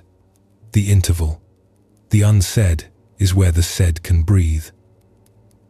Outside, a cloud slid past a gap in the shoji and went on being itself. Inside, they practiced circles without chasing the idea of a circle enso, done not for perfection, but for honesty. Don't try to make a ring, Tomoe said. Let your breath turn and show you where it wishes to meet itself. Mira exhaled and moved. The brush traced an arc that knew where it was going only when it got there. The seam didn't close exactly. A hair's breadth of light remained. Tomoe nodded. Good. Leave a door for wind. They rested. The ink settled to matte. The room returned to the small chorus of kettle and quiet. Tomoe set a narrow strip of gold leaf on her palm, paper-thin light. Kanazawa loves gold, she said, smiling at the town's reputation without bowing to it. People want to cover. I prefer to offer. She touched the faintest fleck into the white space near Mira's line, not to decorate, to acknowledge where light already lived. Gold is only obedient to breath. Exhale wrong, and it flies. Mira laughed, the laugh that comes from where the ribs meet the spine. Tomoe refilled the dropper and let water find what pigment it would take. You've learned to cross fog 1 board at a time, she said, as if the bridge in Jujaigu had sent a letter. Now let your breath be your board. Don't plan the far side. Don't hoard what left your lungs. Spend the whole coin in 1 line. They wrote the character for Skycomb Sora. Tomoe stood behind Mira and breathed with her. On the first exhale, the vertical descended like a quiet bell. On the second, the horizontal joined without fighting. On the third, the small hook that asks the eye to stay did not scold. It invited. Again, Tomoe said, until you can hear the line without looking at it. They worked until the paper taught them to stop. Between efforts, Tomoe spoke the way a river speaks to a stone it has known a long time. Breath is more honest than thought. It won't pretend you have more than you do. It won't let you continue past your strength without telling on you. Trust it. When the world asks you to speed, ask your breath for permission. If it refuses, let the world be late. Mira told her, without naming each place, that she had met teachers in bells and rivers, in nets and gardens, in lamps and ink. Tomoe listened with the light of recognition, as if she could hear the bell in the line, the river in the curve. "Good," she said. "They're talking to each other in your hand. Don't make a parliament, make a choir." They cleaned the brush until the water ran clear, shaped the hairs true, and laid it to rest. Tomoe wiped the inkstone but left a darkness pooled in the well. "Leave a little for tomorrow," she said. "Continuity is kindness to the self you will meet in the morning." She pulled a roll of washi from a shelf and tore it with a steady thumb, writing a single character at the edge, Gan, Ma, and beneath it, a small mark that looked like a breath about to happen. She pressed the strip into Mira's palm. "Not as a charm, as a metronome. Place it where you choose to begin." They stepped out. The garden ropes drew long, patient lines against the pale sky, each knot a small promise kept in advance. Snow might come later. The trees were already in respectful conversation with it. Mira felt how the world had been training her to let one exhale be enough. The bells one note, the bridges one board, the nets one honest throw. She made a private vow she could keep before lunch. One full breath before she spoke, one full breath before she lifted anything new. On the street, a craftsman dusted gold onto a lacquer tray and didn't breathe until it landed. A girl ran, then remembered herself and walked because ice makes its own rules. Mira tucked the strip of paper where her pulse could find it. The town inhaled. She exhaled. A line unrolled somewhere inside her, not toward achievement, toward clarity. It was enough for the length of a breath, and in that measure, her day had all the room it needed. Tokyo met Mira with a river that remembered everything and gave it back as light. The Sumida slid past Asakusa like a low song. Bridges arced from bank to bank, clean lines drawn across dusk. Skytree stood off to the east like a quiet metronome. Along the promenade, volunteers unfolded stacks of washi and small cedar frames, setting out tea lights in metal cups, a line of tiny suns waiting for instructions. It wasn't festival loud. Conversations were low, hands were busy, the kind of attention that makes a city feel like a village for a while. An older woman tapped the space beside her on the bench of a folding table. "If you can tie a square knot and make room for breath, you can help," she said. Her hair was salt and winter, her jacket the color of late ginkgo leaves. "I'm Keiko." She slid a flat bundle toward Mira. 4 thin slats, a square of pale paper that seemed to hold a temperature of its own. A wick already crimped. Mira sat, and the paper gave off the faint smell of mulberry and rain. "What's the rule?" she asked, fingers already finding the right side versus the soft. Keiko smiled without stopping her work. "Fewer rules than promises. Fold along grain, not against it. Tie like you mean to untie later. Leave space around the flame. The river carries everything else." She tied, turned, smoothed. The motions of someone who had learned how far the hand can go when the mind stops interrupting. Around them, strangers became neighbors. A teenage boy held the frame while his grandmother's hands did the delicate part. A woman in a navy suit loosened her hair and smiled at how quickly the square took shape under her palms. 2 children argued seriously about colors, and then were perfectly quiet when the candle lit. The air off the water tasted like salt that had traveled a long way to be this soft. From the other bank came the faint thump of a drummer finding a heartbeat everyone could borrow. Keiko pressed the last corner flat and placed a stylus beside the lantern. "People write names," she said, and for a moment, the river widened in her eyes. Or thanks, or what they're ready to stop carrying.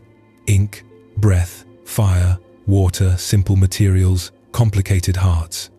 Mira turned the paper so one panel faced her, open like a door. She didn't list the losses that had shaped her. She didn't list the teachers by name. She wrote 3 small lines instead, clear and ordinary. "Thank you for the light. I'll set one thing down before I lift another. Leave room." The words looked plain, which felt exactly right. When she lifted the stylus, the white was still the biggest part of the square. A lesson from another room moved through her hands without permission. The unsaid is where the said can breathe. Keiko struck a match and touched it to the wick.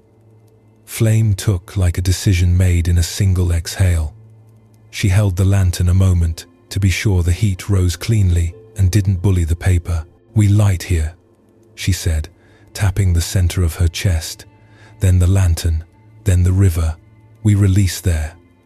They carried their lanterns down the steps where the water leaned gently into stone. A rope and a row of patient hands kept the line from collapsing into hurry. One by one, the small houses of light found the wet and learned its grammar. The current gathered them and didn't insist on being poetic about it. It simply did what water does: hold, move, find the sea. Some lanterns drifted in pairs for a while. Some spun and found a new pace. Some winked out when a wind's opinion disagreed with their roofs.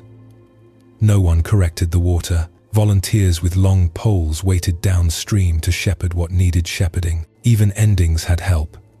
A breeze lifted and set down the low hum of the city, the train crossing a bridge, a bicycle bell, a burst of laughter that apologized by softening. Along the bank, a man bowed toward the river and spoke quietly, as if to someone who would understand without explanation. A little girl in a red coat clapped once when her lantern found a comfortable lane, then stood very still with the dignity of someone who suddenly knows the right size of a moment. Mira felt that size settle in her chest. She wasn't sending anything away so much as letting what had always belonged to motion become motion again. Keiko watched her watching. "People think letting go is losing," she said, voice kind, not corrective. "It's also how you get your hands back. If you don't release, you can't receive." She gestured at the steady procession of lamps slipping past the reflection of a steel arch. "Look, this is thousands of small permissions." Mira nodded, not because she had an argument, but because the river didn't require one. She noticed without counting. A lantern with clumsy knots floating as gracefully as the careful ones. A candle that leaned wildly and then straightened. 2 lights traveling side by side until the current suggested otherwise, and both obeyed without drama. She thought of the morning she'd learned to spend one breath on one line. The afternoon, a net taught her that holes make the holding possible. The day a garden asked her to honor winter on time. Here, the lesson wore paper and water. Make room, offer flame, let the current do its part. They stood together until the first wave of lights had thinned to a scattered punctuation on the dark. Keiko handed her a thermos cup of barley tea, the warmth of it like a returning friend. "What will you keep?" she asked, not as a test but as a neighbor's curiosity. "The room around the flame," Mira said, "and the part where I tie to untie later." She smiled, surprised by the ease in her voice. "I've been too good at knots." Keiko laughed once, the laugh of someone who has complicated a few simple things and forgiven herself for it. Untying is also a craft. She tucked a spare lantern frame into Mira's bag without making it ceremonial. "For some other river. Or your sink at home. Water doesn't care what it's called." Night thickened in a way that made the lights on the bridges seem closer. Skytree blinked a pattern that someone somewhere could read. Mira didn't need to. The line of volunteers began to pack away what could be used again, leaving the bank as clean as they found it. Downstream, a cluster of lanterns made a small galaxy turning. The city resumed being a city, but something in it had been rinsed. Mira walked upriver against the slow drift of light, feeling how the day had made her lighter without taking anything she needed. The last candle she could see paused in an eddy and then, as if remembering, slid back into the main flow. She didn't wish it to stay. She watched until watching wasn't needed. The current kept its promise. Somewhere ahead waits another kind of gate, she thought, and the river, busy and generous, agreed. Evening gathers around a river that could be anywhere. The bank is a simple slope of earth and shaped stone, the water a dark ribbon carrying a low conversation forward.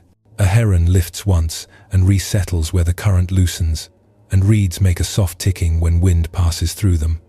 Mira comes down the path with the pace of someone who has learned not to rush the last few steps. She sits where the ground keeps the day's warmth and lets her pack rest beside her, like a friendly animal settling. Nothing announces itself. Nothing needs to. She loosens the flap and lays out what the road has tucked into her palms. A slip of paper from Kanazawa with a single brushed character conned. The interval still crisp where Tomoe's breath placed it. A narrow band of blue cloth that once steadied a fog-softened crossing, tied by Amadolma's careful fingers.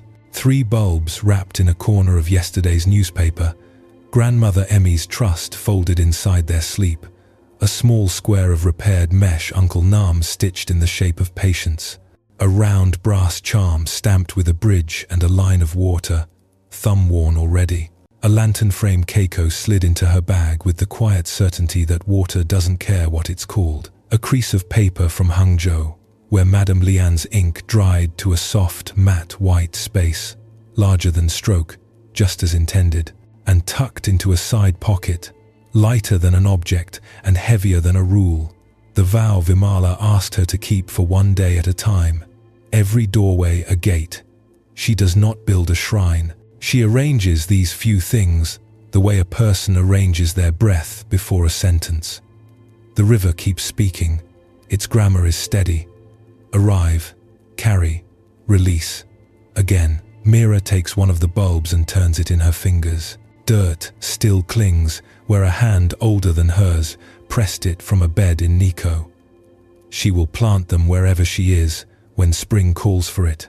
For now, they are sleeping promises. She touches the blue cloth to the rail of the low footbridge behind her and then ties it back on her own wrist. Paths remember us, Amadolma said.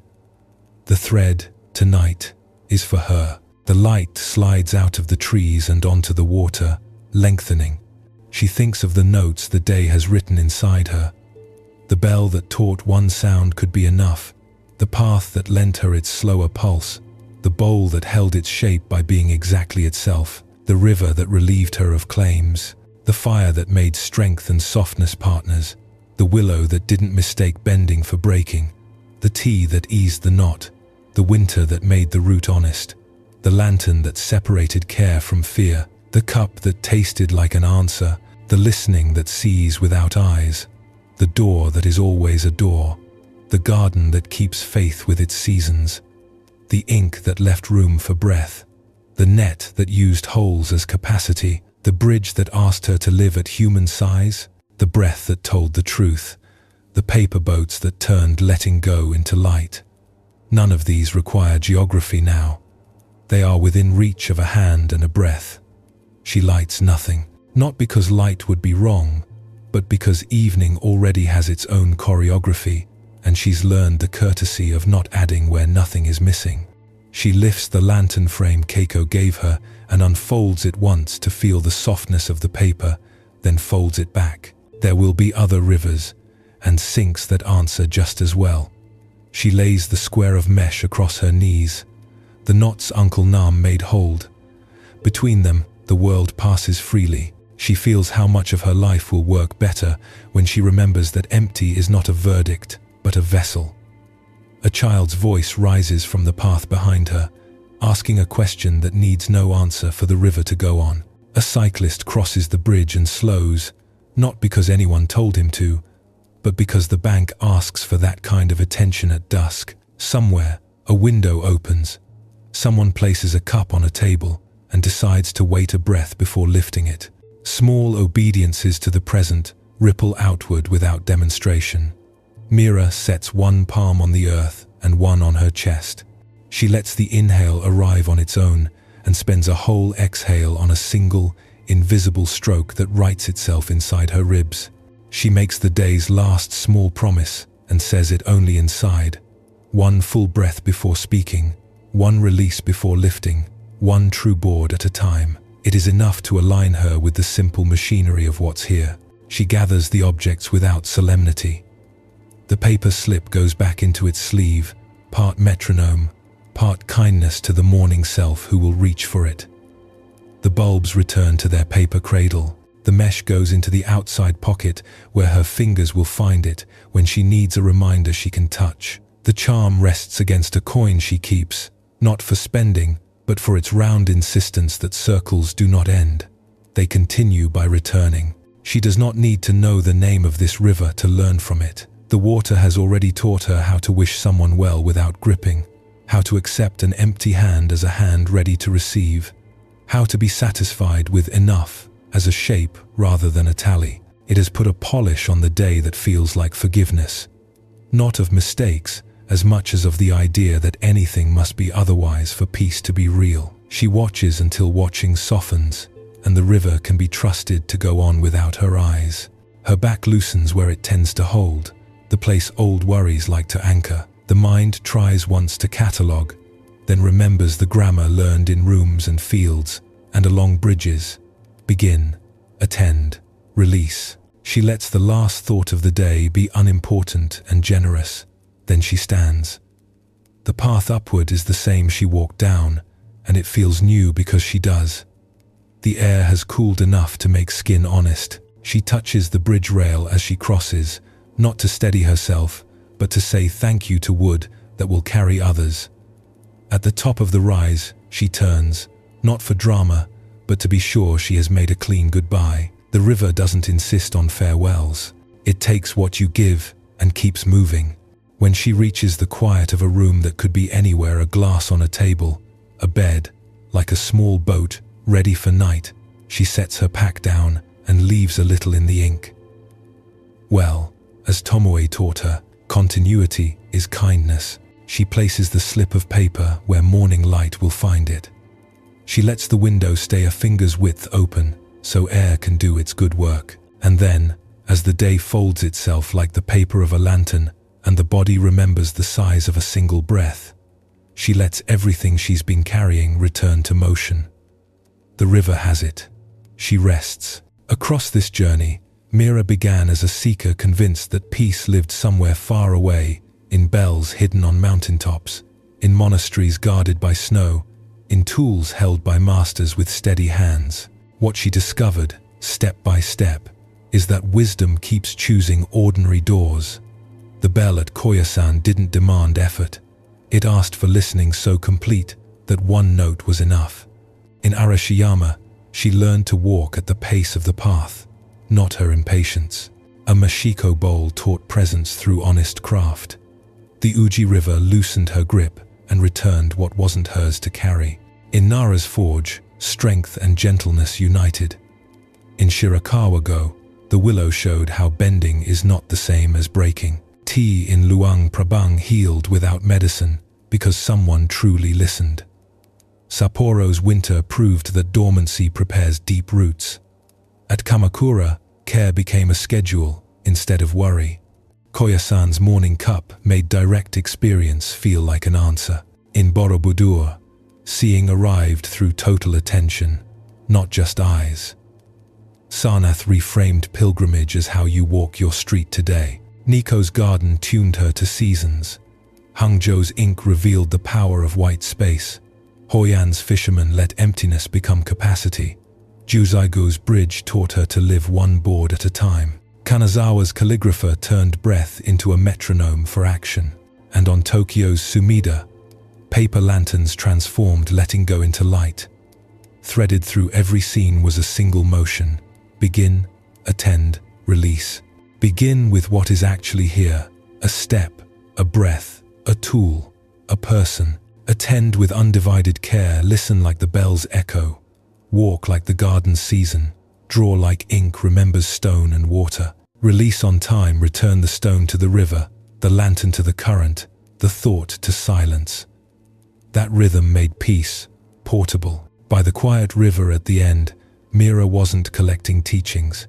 She was practicing a handful of human-sized vows. One full breath before she speaks. One thing set down before she lifts another. One true board at a time. Room around the flame. The deep lesson is simple and demanding. Clarity is a guest. Steadiness is a practice. You don't control weather of mind, body, or world, but you can keep the ropes on the pines, wash the brush, mend the net, sweep the path, and trust that these small agreements invite calm to land. Applied now, this looks like measuring your day by kept promises, not outcomes. Take one complete breath before you answer a message. Finish a cup of water in silence. Put one item away before adding a new task. Choose a season to honor this week's spring for one true beginning. Summer for timely care. Autumn for one release. Winter for deliberate rest. When fog rolls in, shorten your horizon to the next board and keep moving. When the river is generous, say thank you and stop at enough. Let white space remain on the page. Your life will breathe better. Quick check-in for you. Which simple practice will you try first tonight? A. One full breath before every transition. B. Let one thing go before you add anything new. Comment A or B below. What moment from Mira's journey resonated most with you, and how would you translate it into a small daily vow? Share your take in the comments so others can learn from it. If this helped you unwind or see your own day more clearly, subscribe to the channel. Your support gives us the energy to craft the next story for you.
you.